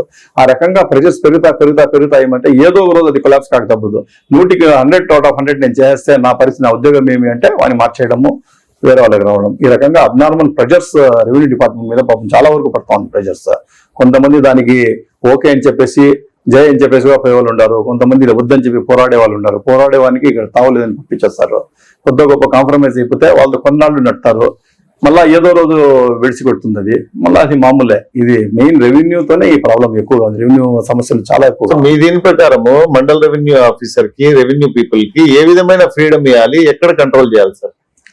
మండలి రెవెన్యూ వాళ్ళు కానీ ఏది కూడా డెసిషన్స్ వచ్చి కలెక్టర్ కానీ సబ్ కలెక్టర్ కానీ ఇనిషియేటివ్ తీసేసుకుని వాళ్ళకు ఫ్రీ హ్యాండ్ ఇవ్వాలి. ఏ డెసిషన్ తీసుకుంటే కూడా వాళ్ళు ఖచ్చితంగా దాన్ని, వాళ్ళు ఏదైనా ఫైల్స్ జెన్యూన్ గా ఉండే వాళ్ళకి ఇది చేయాలి. ప్లస్ వాళ్ళ మీద కన్ను కూడా పెట్టాలా, వాళ్ళ మీద నిఘా పెట్టాలా, ఇంటెలిజెన్స్ పెట్టాలా, ఏం జరుగుతా ఉంది ఎక్కడ అని. కొన్ని ఫైల్స్ ను కూడా పర్సనల్లీ ఒక ఫైల్స్ ఏదైనా కలెక్టర్ గారు కానీ సబ్ కలెక్టర్ గారు దాని కానీ వచ్చిందంటే ఏదైనా డౌట్స్ వచ్చే పర్సనల్లీ ఫీల్డ్ మీద పోయి వాళ్ళు పరిశీలించాలా.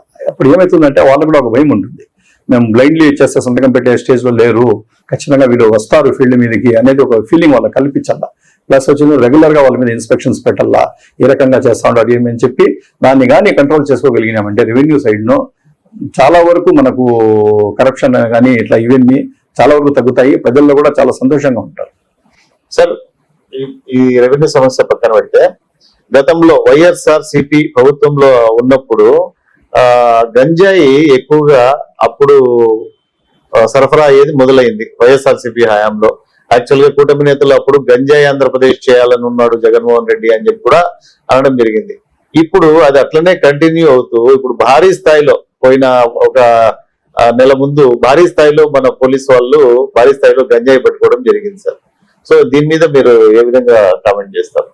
గంజాయి అనేది జగన్మోహన్ రెడ్డి గారి పీరియడ్ లో ఉండేది, ఊరికే వీళ్ళు చెప్తున్నారు కానీ యాక్చువల్ గా ఫ్లరిష్ అయ్యేది ఈ బిజినెస్ అంతా ఈ కూటమి పాలనలోనే. ఎక్కడ చూసినా చూసినారు, ఎన్ని ఇన్సిడెంట్స్ జరుగుతూ ఉన్నాయి, ఎక్కడ చూసినా గంజాయి, చీప్ లిక్కర్ అయితే బెల్ట్ షాపులు వచ్చేది ఒక ఇది కుటీర పరిశ్రమ మాదిరి రెడీ చేసేసినారు. చూడ మొలకల చెరువులోనే ఒక కుటీర పరిశ్రమ మాదిరి రెడీ చేసేసి మెయిన్ సెంటర్ లోనే పోలీస్ స్టేషన్ దగ్గరలోనే ఒక పరిశ్రమ చేసి అమ్ముతా ఉండేవాళ్ళు. ఈ రోజు కూడా మా జగన్మోహన్ రెడ్డి గారు చెప్పారు, ప్రతి 5 బాటల్లో ఒక బాటల్ వచ్చేదను చీప్ లిక్కరే ఉంది. ఆ లిక్కర్ ఎట్లా ట్రైన్ అయ్యే పర్సన్స్ తీసుకుని వచ్చినారంటే ఆఫ్రికాకు పంపించేది ట్రైన్ చేసి పంపించినారు. మీరు ఒరిజినల్ బాటల్ కూడా డౌట్ వస్తుంది, ఈ డూప్లికేట్ బాటల్ అట్లా ఉంటుంది. ఆ రకంగా రెడీ చేసి ఒక కుటీర పరిశ్రమల మాదిరి పెట్టేసి ఇదంతా నడుపుతా ఉంటారు. యాడ చూసిన బెల్ట్ షాప్ లో చూసుకోండి, విపరీతమైన బెల్ట్ షాప్. జగన్మోహన్ రెడ్డి గారి పీరియడ్ లో బెల్ట్ షాపులు అన్ని ఏమీ లేకుండా ఉంటాయి, ఇక ఎక్కడ చూసినా బెల్ట్ షాపులే. ఆ రకంగా టోటల్ ఈ మద్యం కానీ అదే గంజాయి కానీ ఎక్కువగా ఇది అయింది. చాలా వరకు గవర్నమెంట్ కూడా దీని మీద యాక్షన్ తీసేసుకొని ఈ రకంగా చేసిన ఈ సంఘటనలు చూడండి, లేడీస్ మీద అత్యాచారాలు కూడా ఈ గంజాయి మత్తు ఎక్కువ జరుగుతూ ఉండేది. మదనపల్లిలో యాక్చువల్ గా గంజాయి సేవించి వెరీ ఫ్రీక్వెంట్ గా ఎదురు పడతా ఉంటారు సార్. మాకైతే గంజాయి తీసుకున్న యూత్ గానీ వీళ్ళందరినీ ఎందుకు అరికట్టలేకపోతున్నారు అంటారు సార్? అంటే స్టర్మ్ యాక్షన్ తీసుకోవాలి. గవర్నమెంట్ దీని టోటల్ ఫెయిల్యూర్ అయింది, దీని మీద ఏం యాక్షన్. వీనైతే పవన్ కళ్యాణ్ గారు వచ్చిన ఒక 6 నెలల్లో 3 నెలల లోపల దీని అంతా అరికట్టేస్తానని చెప్పి పవన్ కళ్యాణ్ గారు చెప్పారు. కానీ ఇంతవరకు దాని మీద యాక్షన్ అనేది ఏమీ లేదు.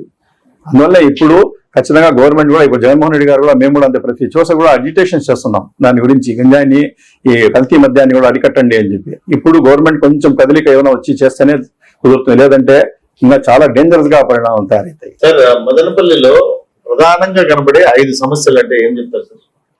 ప్రధానంగా కనబడేది ఫస్ట్ ట్రాఫిక్ సమస్య నా దృష్టిలో. ఎవరు కూడా సంతోషంగా లేరు ట్రాఫిక్ తో. ఔటర్ రింగ్ రోడ్ వేసేసి కొంచెం ట్రాఫిక్ ను అరికట్టేసి కొంచెం ఇది చేసినామంటే ఖచ్చితంగా అది ఫస్ట్ సమస్య. రెండో సమస్య వచ్చేది హాస్పిటల్ సమస్య విపరీతంగా ఉంది. పేదవాళ్ళకైతే ప్రైవేట్ హాస్పిటల్స్ కు పోయినామంటే వాళ్ళు ఆర్థిక భారాన్ని భరించలేకుండా ఉంటారు. చాలా ఎక్కువ ఆర్థిక భారం పడుతుంది వాళ్ళ మీద. దానికోసం గవర్నమెంట్ హాస్పిటల్ను బాగా మనం డెవలప్ చేసుకుని దాన్ని కానీ గవర్నమెంట్ హాస్పిటల్లో గవర్నమెంట్ కాలేజీని ఇక్కడ తీసుకుని వచ్చేసి కార్పొరేట్ తరహా వైద్యం వస్తుంది గవర్నమెంట్ కాలేజ్ వచ్చిందంటే. ఆ రకంగా చేసినామంటే హెల్త్ వైజ్ కూడా చాలా వరకు వాళ్ళకు ఇది అవుతుంది. ఇది ఒక రెండో సమస్య. మూడో సమస్య వచ్చింది ఇప్పుడు బీటీ కాలేజ్ను ఒక యూనివర్సిటీగా మనం చేసుకోగలిగినామంటే ఎక్కడెక్కడో ఇవన్నీ యూనివర్సిటీలు అయిపోయినాయి. ఎంత పాత హిస్టరీ ఉండేది మా బీటీ కాలేజ్, దాన్ని డెవలప్మెంట్ చేసుకోలేకపోతా ఉన్నాం. అది ఒక సమస్య. తర్వాత వచ్చి మీరు చెప్పినట్టు ఒక స్టేడియంస్ లేవు, రిక్రియేషన్ కు ఎక్కడ ప్రజలకు ఎక్కడ ఏమీ లేదు, అది ఒక సమస్య. ప్లస్ ఇన్ఫ్రాస్ట్రక్చర్ ఊర్లలో వైడనింగ్ రోడ్స్ ఉన్నాయి. ప్లస్ వచ్చి ఇన్ఫ్రాస్ట్రక్చర్ వచ్చి కొన్ని కాలనీస్ లేదా అసలు రోడ్లు లేవు, డ్రైన్స్ లేవు, వాటర్ ప్రాబ్లమ్స్ ఉన్నాయి, అది ఒక సమస్య. అన్ని చాలా వరకు సమస్యలు ఉన్నాయి మదనపల్లిలో. అవన్నీ కాన్సన్ట్రేట్ చేసి డెవలప్ చేయాల. ఇంతవరకు దాని గురించి ఏమి అసలు చేయాలనే తాపత్రయం కూడా లేదు దాని మీద. దానికోసం నేను అనేది ఏమంటే మదనపల్లికి ఒక ఎమ్మెల్యే కాదు, ఒక సివిల్ ఇంజనీర్ ఎమ్మెల్యే కావాలనేది. ఎందుకంటే సివిల్ ఇంజనీర్కు ఒక డెవలప్మెంట్ అనేది ఉంటుంది. వానికి ఒక కాన్సెప్ట్ ఏముంటుందంటే ఏ రకంగా నేను డెవలప్ చేయాలా. నేను ఎందుకంటే మేము కూడా ఒక 30 సంవత్సరాలుగా ఉద్యోగం చేసినప్పుడు టోటల్ మాకు ఏదైనా ఒక రోడ్డు మీద నడుస్తూ ఉంటే కూడా మేము ఈ పక్క ఆ పక్క చూస్తాం, దీనికి డ్రైన్ కట్టింటే బాగున్నాయి, ఈడ కలవట్ లేదే, కలవట్ కట్టింటే వాటర్ వెళ్ళిపోయింది. అది ఇప్పుడు ఉద్యోగం లేదు కదా, అయినా మేము పోతే ఆ థాట్స్ వస్తాయి మాకు. ఎందుకంటే అన్ని సంవత్సరాలు నేను ఉద్యోగం చేశాను కాబట్టి. ఒక ఇంజనీర్ అనేవాడు కానీ ఇప్పుడు మదనపల్లికి ఒక పొలిటీషియన్ కంటే ఒక ఇంజనీర్ ఎమ్మెల్యేగా ఉండడం చాలా ముఖ్యం. వాడు ప్రతిదీ ఆలోచిస్తాడు, ఏ రకంగా మదనపల్లిని డెవలప్ చేయాలా, ఏ రకంగా చేయాలా. ముందు ఒకప్పుడు మదనపల్లి మున్సిపాలిటీ అంటే దీని మన ఉమ్మడి ఆంధ్ర రాష్ట్రంలో నెంబర్ 1 మున్సిపాలిటీగా ఉంది. ఇది ఆడుంది ఇప్పుడు, ఆ టోటల్ ఇది కోల్పోయింది. ఇప్పుడు మదనపల్లి మున్సిపాలిటీ ఆడిసిన దుమ్ము ధూళి ఏమీ తప్ప ఏమీ లేదు. ఆ రకంగా దానికి డెవలప్ చేసుకుంటే ఖచ్చితంగా ఒక మంచి ఎడ్యుకేటెడ్ పర్సన్, ఒక మంచి చేయాలనే తపన ఉండే వ్యక్తి వచ్చినంటే ఖచ్చితంగా మదనపల్లినే పూర్వవైభవం తీసుకొని రావచ్చు. సో మదనపల్లి ఎమ్మెల్యే గురించి ప్రస్తుతం ఆయన చేస్తున్న పనితీరు గురించి చెప్పమంటే ఏం చెప్తారు సార్? ఆయన ఓన్కి ఒట్టి మాటలకే ఉన్నారు కానీ ఇంతవరకు చేసిండేది ఇంతవరకు నాకేమి ఎక్కడా ఏమీ కనబడలా. నేను చెప్పినా కదా, మినిమం పంచాయతీరాజ్ డిపార్ట్మెంట్ లో కొన్ని ఫండ్స్ వస్తే సిమెంట్ రోడ్లు టెంకాయలు కొట్టడము, తర్వాత వచ్చి ఏదైనా దీంట్లో వస్తే మన మున్సిపాలిటీలో వచ్చిన ఫండ్స్ కు పోవడము, ఆడు ఓపెనింగ్ చేసి టెంకాయలు కొట్టడం, అది తప్ప ఏది కూడా ఏ సమస్య కూడా ఏది కూడా నాకు తెలిసి ఏమి సెటిల్ అయ్యింది ఏమీ కనబడడం లేదు. ఏదో ప్రజలకు ఉపయోగపడి ప్రజలు కూడా ఆహా ఇది చేసినాడు మాకు అనిపించేటట్టు ఏది కూడా ఇంతవరకు లేదు. ఫ్లైఓవర్ చాలా వరకు ఆయన సూపర్ 6 మాదిరిగిన సూపర్ 11 సూపర్ 12 చెప్పినాడు, నేను అది చేస్తాను ఇది చేస్తామని. ఇంతవరకు ఏమీ జరిగింది ఏమీ లేదు. ఇప్పుడు ఫ్లైఓవర్స్ కడతామన్నారు, బోటింగ్ క్లబ్లు పెడతామన్నారు, స్పోర్ట్స్ కాంప్లెక్స్ తీసుకొని వస్తామన్నారు, రకరకాలుగా చెప్పినారు. ఇంతవరకు ఏది కూడా ఇంతవరకు గ్రౌండ్ కాలేదు. 2 ఏళ్ళు అయిపోతా ఉంది. ఇంకెప్పుడు మేము అడగల్లా. ఖచ్చితంగా ఇప్పుడు 2 ఇయర్స్ దగ్గర అయిపోతుంది. ఇప్పుడైనా ఆయన నేను ఒక మేనిఫెస్టో కూడా ఇచ్చినానని ఆయన గుర్తుందో లేదో నాకు తెలియదు. దాని మీద తీసేసుకొని ఏం చేయాలనేది ఇప్పుడైనా ఆలోచించి అట్లీస్ట్ కొత్త గొప్ప చేస్తే మదనపల్లికి మనం ఓట్లు వేసినందుకు ప్రజలకు వాళ్ళకి ఏదో వాళ్ళ రుణం తీసుకునే వాళ్ళని అవుతాం. సార్ ప్రజలైతే కరప్షన్ తో చాలా బాధపడుతున్నారు సార్. ఎక్కడైనా సరే ఫైల్ కదలాలి అని అంటే ఏదో ఒకటి ముట్ట చెప్పాల్సిందే అని చెప్పి. సో అలాంటి ప్రజలకు మీరు ఏ విధంగా భరోసా ఇస్తారు? అలా డబ్బులు అడిగే ప్రభుత్వ అధికారులకు మీరు ఏ విధంగా హెచ్చరిక చేస్తారు సార్? అదే దాని రకంగా ఫైల్ కదలల్లా, ఏది చేయాలంటే డబ్బులు ఇవ్వాలా అనేది దానికి ఫస్ట్ ఏమంటే దానికి ప్రజలు కూడా కొంతమంది బాధ్యులే. ఎందుకంటే వాళ్ళు ఏమంటారంటే రొటీన్ గా ఒక ఫైల్ పోయేటప్పుడు టైం అవుతుందని చెప్పేసి వీళ్ళే ఫస్ట్ వాళ్ళకి నేర్పిస్తారు. ఏమంటే సార్ ఈ పని నాకు చేసేయండి, మీరు కావాలంటే ఎక్స్ట్రా తీసుకోండి, ఫస్ట్ నాకు చేయండి. ఒక రకంగా వీళ్ళు కూడా కరప్షన్ ఇది చేస్తారు. వీళ్ళు కూడా కరప్షన్ ఉంది కాబట్టి వీళ్ళు ఖచ్చితంగా ఉండి ప్రజల్లో కొంచెం ఇష్టం ఉండాలి. కొంచెం మా వర్క్ లేట్ అయినా సరే నేను కరప్షన్ ఇవ్వను అనేది ఒక ఫీలింగ్ వీళ్ళలో కలిసి ఎన్ని దినాలు పెట్టుకుంటాడు ఆఫీసర్లో. ఒక జెన్యూన్ ఫైల్ ఉందనుకోండి, ఎన్ని దినాలని అతను పెట్టుకోగలడు. మీరు కూడా అది ఇచ్చిన తర్వాత ఆ డబ్బుకు ఎప్పటి వరకు చేస్తాడో చేయన్నాను అని చెప్పి అది పెట్టేసి వచ్చేసి అమ్మున కొంచెం ఉంటే ఒక రోజు చూస్తాడు, 2 రోజు చూస్తాడు, ఆయన రాలేదనుకోండి ఖచ్చితంగా ఆయన చేయక తప్పదు. అట్లా కూడా మనము కరప్షన్ నివారించవచ్చు. మనమంతా మనం ఎమర్జెన్సీ కోసం పోయి వాళ్ళకు ఎక్కువ ఇది చేసి లోప పెట్టి వాళ్ళ దగ్గర నుండి భిన్న వర్క్లు చేసుకోవాలంటే ఆటోమేటిక్గా కరప్షన్ పెరుగుతుంది. ప్లస్ ఈ రకంగా ప్రజల నుండి కూడా స్పందన కావాలా, అదే విధంగా వీళ్ళ మీద దగ్గర కూడా హైయర్ అఫీషియల్స్ కూడా దాని మీద నిఘా పెట్టాలా, ఏ రకంగా జరుగుతూ ఉంది ఏమని. అదే విధంగా ఏసీబీ వాళ్ళు కానీ వాళ్ళు కూడా చాలా అలర్ట్ గా ఉండాలా. అన్ని రకాలుగా కూడా కరప్షన్ అణచివేసేస్తే ఖచ్చితంగా ఒక పాజిటివ్ రిజల్ట్స్ వస్తాయి. జెన్యూన్ ఉండే వాళ్ళు కూడా మనకు న్యాయం చేసిన వాళ్ళు. సార్ ఇప్పుడు మున్సిపాలిటీ గురించి మాట్లాడారు కాబట్టి మదనపల్లి మున్సిపాలిటీలో 23వ వార్డు అంటే దీని పక్కన మన స్టూడియో పక్కన ఉండే వార్డులో అది మాత్రం టోటల్లీ డిఫరెంట్ సార్. దానికి ఫండ్స్ రావాల్సిన ఫండ్స్ తక్కువగా వస్తాయి, దాంట్లో జరగాల్సిన పనులు చాలా తక్కువగా జరుగుతాయి, ఏ పని అయినా సరే చాలా పెండింగ్ ఉంటుంది.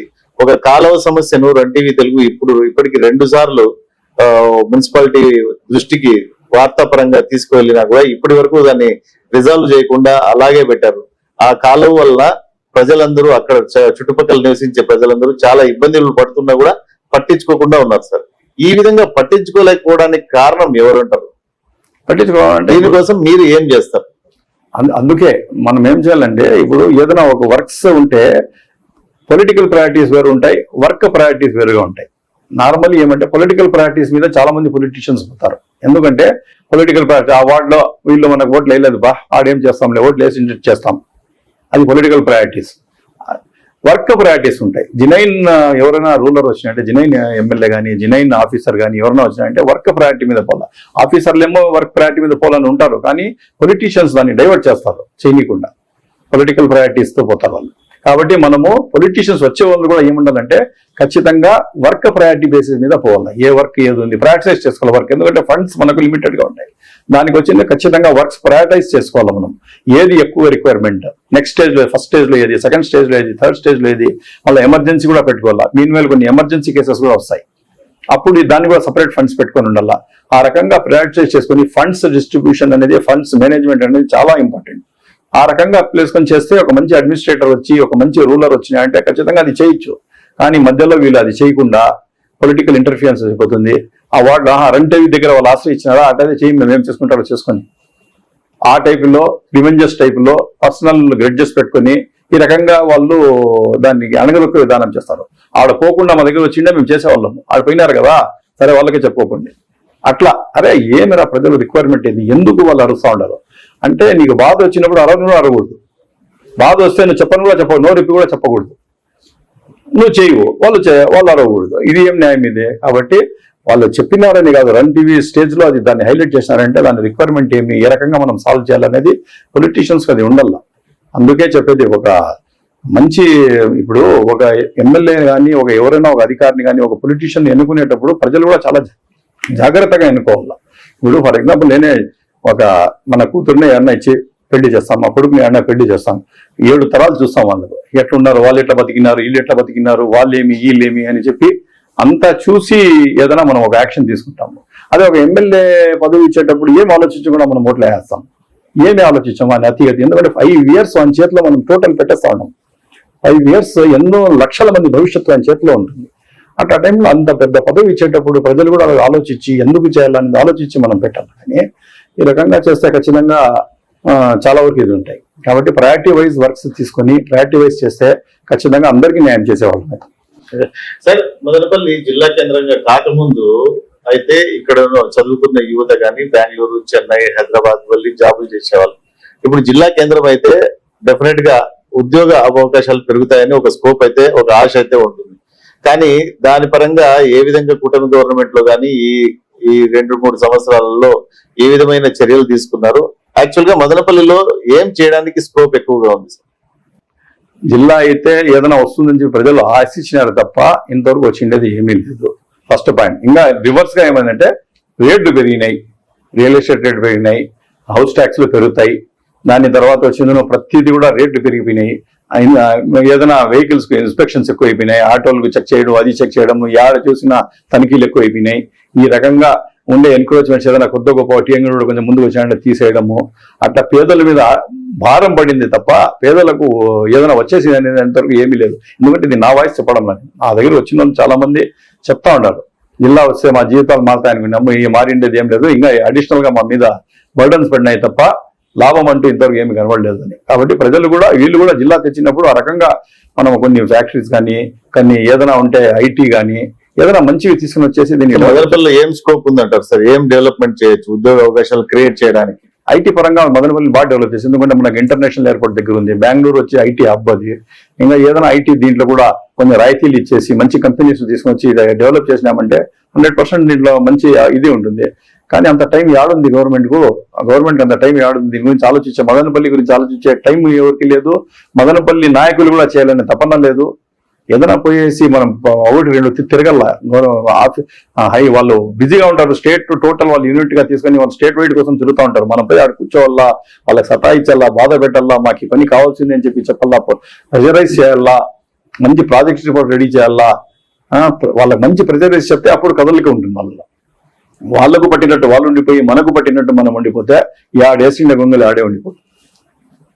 సార్, వైఎస్ఆర్సీపీ హయాంలో 5 సంవత్సరాల పీరియడ్ లో 2 సార్లు డీజిల్ పెట్రోల్ మీద రేట్లు పెంచారు.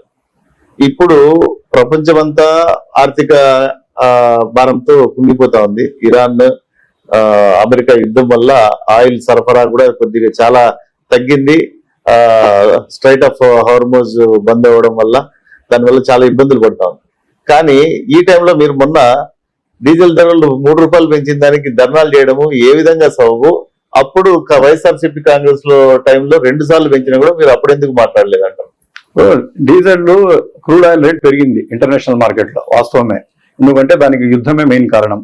స్ట్రైట్ ఆఫ్ హార్మోజ్ ను ఇరాన్ క్లోజ్ చేసింది. అక్కడ నుండి మనకు చుమురు ఇవి రావడం లేదు. బ్యారెల్ రేట్ ఇంటర్నేషనల్ మార్కెట్ లో పెరిగింది, వాస్తవమే. నేను చెప్పడము డీజిల్ రేట్ పెరిగినాయంటే సరే పెరిగినాయి. ఇప్పుడు అప్పటికి కర్ణాటకలో ఆంధ్రాలో ఒకటే ఉండాలి కదా, ఆడెందుకు తక్కువ ఈడెందుకు ఎక్కువ ఉంది?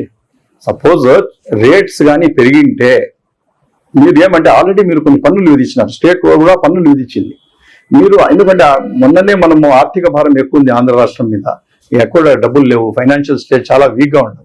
అప్పుడు టైంలో ఏం చేయాలంటే మీరు ఈ క్రూడ్ ఆయిల్ రేట్ పెరిగింటే కూడా మీ పన్నులను తగ్గించుకొని ఆ రేట్ను బ్యాలెన్స్ చేయాలి. మీరు బ్యాలెన్స్ చేసేసి ముందు ప్రజలకు మేలు చేయాలంటే ఇది చేయాలి. ఇప్పుడు మీరేం చేస్తున్నారు, ఆ రేట్ పెరిగింది కాబట్టి మీరు కూడా ఆటోమేటికల్లీ ఆ రేట్ తోనే సంబంధం ఉండి లింకప్ అయ్యి పన్నులు ఉంటాయి. మీరు కూడా ఒక రకంగా పన్నులు పెంచేస్తూ ఉంటారు. పన్నులు పెంచేసి ఆ రేట్ అట్టే తీసుకుని పోతా ఉంటారు. ఇప్పుడు వేరే చోట మనకు ఆ రేట్ ఇంత ఈ రేట్ మనకు అవసరంలా, పక్క రాష్ట్రాలు చూసుకోండి, కర్ణాటక చూసుకోండి, తమిళనాడు చూసుకోండి, రేట్లు కంపేర్ చేయండి. ఎందుకు వాళ్ళ తక్కువ ఈడు ఎక్కువ? మీరు కూడా కొంచెం తగ్గించుకోండి. మీరు వేసిండే పన్నులు ఉన్నాయి కదా, సెస్ ఉంది కదా, దాన్ని తగ్గించుకోండి. ఆడ పెరిగిండేది వాస్తవమే, కాదనం. దీన్ని మీరు తగ్గించుకొని బ్యాలెన్స్ చేయండి, ప్రజలకు మేలు చేయండి అని మా కోరిక. రాజకీయాల విషయానికి వస్తే షర్మిల గారు, జగన్మోహన్ రెడ్డి గారి సొంతం చెల్లెలు, ఆయన మీద విమర్శనలు చేయడము, ఇవన్నీ ఏ విధంగా పార్టీకి ఇంపాక్ట్, పార్టీకి ఏ విధంగా ఎఫెక్ట్ అవుతుందని మీ అభిప్రాయం? అది యాక్చువల్గా ఆమె చేయడం చాలా దురదృష్టకరం. ఎందుకంటే ఫ్యామిలీలో డిస్ప్యూట్స్ అనేది సహజం, అది ప్రతి ఇంట్లో కూడా సహజమే. అది ఒక ఇంట్లో కూడా తమ్ముడు ఒక రకంగా ఉంటాడు, చెల్లెలు ఒక రకంగా ఉంటుంది. అంతా ఒక ఫ్యామిలీ గౌరవం అనేది మనం చూసుకుని పోవాలా. మామూలుగా డిస్ప్యూట్స్ అనేది ఉంటాయి, మనం ఆ ఫ్యామిలీ పెద్దలు కానీ అవతలలో కానీ కూర్చోబెట్టుకుని మనం ఉండే ప్రాబ్లమ్ పరిష్కరించుకోవాలా. కానీ ఇది వచ్చిందనో ఫ్యాబ్రికేటెడ్, ఇది వచ్చిందని, ఈ సమస్య వచ్చిందనో వేరే వాళ్ళ చేతికి పోయి వాళ్ళు దాన్ని ఫోకసింగ్ చేసి డీఫెమిలరైజ్ చేయాలా జగన్మోహన్ రెడ్డి గారికి అనే తాపత్రయంతో ఇది చేస్తూ ఉంటారు. కానీ ప్రజలకు వచ్చి ఖచ్చితంగా ఈ రోజు టోటల్ ఆంధ్ర రాష్ట్రం అని ప్రతి ఒక్కరు రియలైజ్ అయినారు. వచ్చిందని జగన్మోహన్ రెడ్డి గారు స్టాండ్ కరెక్ట్ గా ఉండింది. షర్మిల మేడం వచ్చిందో ఖచ్చితంగా టీడీపీ వాళ్ళ చేతిలో కానీ వాళ్ళ పావుగా వాడుకొని ఆయన డీఫెమిలరైజ్ చేయాలనే ఉద్దేశంతో ముందుకు సాగుతూ ఉన్నారు. ఇదంతా ఎలక్షన్ గిమ్మిక్స్ ఇవి వచ్చిందో ఆయన్ను టార్గెట్ చేస్తూ ఉండేది అనేది ప్రజలు బాగా గమనించారు. కాబట్టి ఎక్కడ కూడా ఏమీ స్పందన లేదు దాని గురించి. కాబట్టి ఆమె చేసుకునే నిర్ణయం చాలా తప్పు. అది అట్లా చేసిండకూడదు. ఎందుకంటే వాళ్ళ ఫాదర్ వాళ్ళ మంచి ఫ్యామిలీ బ్యాక్గ్రౌండ్ చూసేసుకొని ఒక అందరినీ కలిసిమెలిసి పోవాల్సింది. ఆమె పొలిటికల్ అడ్వాంటేజెస్ కోసము ఇంకా రాబోయే ఎన్నికలు, యాక్చువల్ గా మీరు ఎన్నికల్లో పాల్గొన్న తర్వాత వస్తున్న మొట్టమొదటి ఎన్నికలు, స్థానిక ఎన్నికలు, మున్సిపాలిటీ కానీ, పంచాయతీ కానీ, జెడ్పీటీసీ, ఎంపీటీసీ, ఇవన్నీ. సో వీటి కోసం మీరు ఏ విధంగా ప్లాన్ చేశారు? ఏ విధంగా మీరు వీటిని ముందుకు వెళ్ళబోతారు స్థానిక ఎన్నికల్లో? గత మున్సిపల్ ఎన్నికల్లో మాక్సిమం అనానిమస్ అయినాయి. 35 వార్డులకు గాను 33 వార్డులు వైఎస్ఆర్సీపీ గెలుచుకునింది. 2 వార్డులు మాత్రం తెలుగుదేశం పార్టీ గెలుచుకునింది. సో ఈసారి మళ్ళీ అదే రిపీట్ చేయగలుగుతారా? చాలా చోట్ల గత ఎన్నికల్లో ఏకగ్రీవం చేశారు, ఎన్నికనే జరగలేదు. ఈసారి వాళ్ళు అదే సేమ్ ఫార్ములా ఉపయోగిస్తే మీరేమో శాంత స్వభావాలు, మీరు పీస్ఫుల్ గా ఉంటారు. సో ఆ టైంలో మీరు ఏ విధంగా రియాక్ట్ అవుతారు, ఏ విధంగా ఎదుర్కోగలుగుతారు?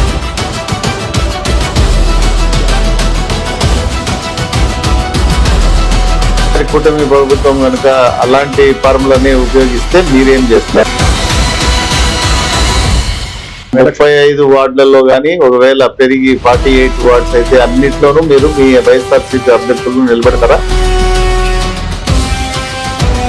ఈ వార్డు కౌన్సిలర్లను నిర్దేశించే డిసైడ్ చేసే ప్రక్రియలో ఫైనల్ అథారిటీ మీదే ఉంటుందా, లేకపోతే ముదిరెడ్డి పెద్దిరెడ్డి గారిది ఉంటుందా?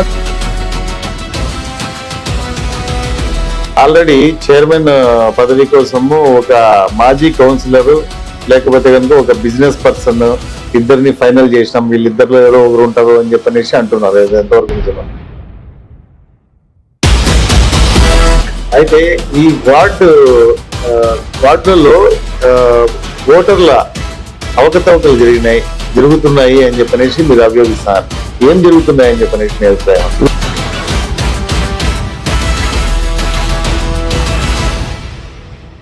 యాక్చువల్లీ కరోనా వచ్చినప్పుడే వైసీపీ అధికారంలో ఉంది. అప్పుడు దాదాపు 2 సంవత్సరాలు కరోనాలోనే గడిచిపోయింది. అప్పుడు మీరు ఎక్కడున్నారు? ఆ కరోనా టైంలో మీరు చేసిన ప్రజాసేవ ఏంటన్నా? నేను అప్పుడు కరోనాలో రాజకీయాల్లోకి వచ్చిన తర్వాత ఏ విషయం చూసి మీరు నవ్వుకున్నారు? కొంతమంది వైఎస్ఆర్సీపీలో గ్రూప్ రాజకీయాలు ఉన్నాయా లేవా? వైఎస్ఆర్సీపీలో అదే ప్రస్తుతం మదనపల్లి ఎమ్మెల్యే గారి పనితీరు మీద మీరు సాటిస్ఫైగా ఉన్నారా లేదా?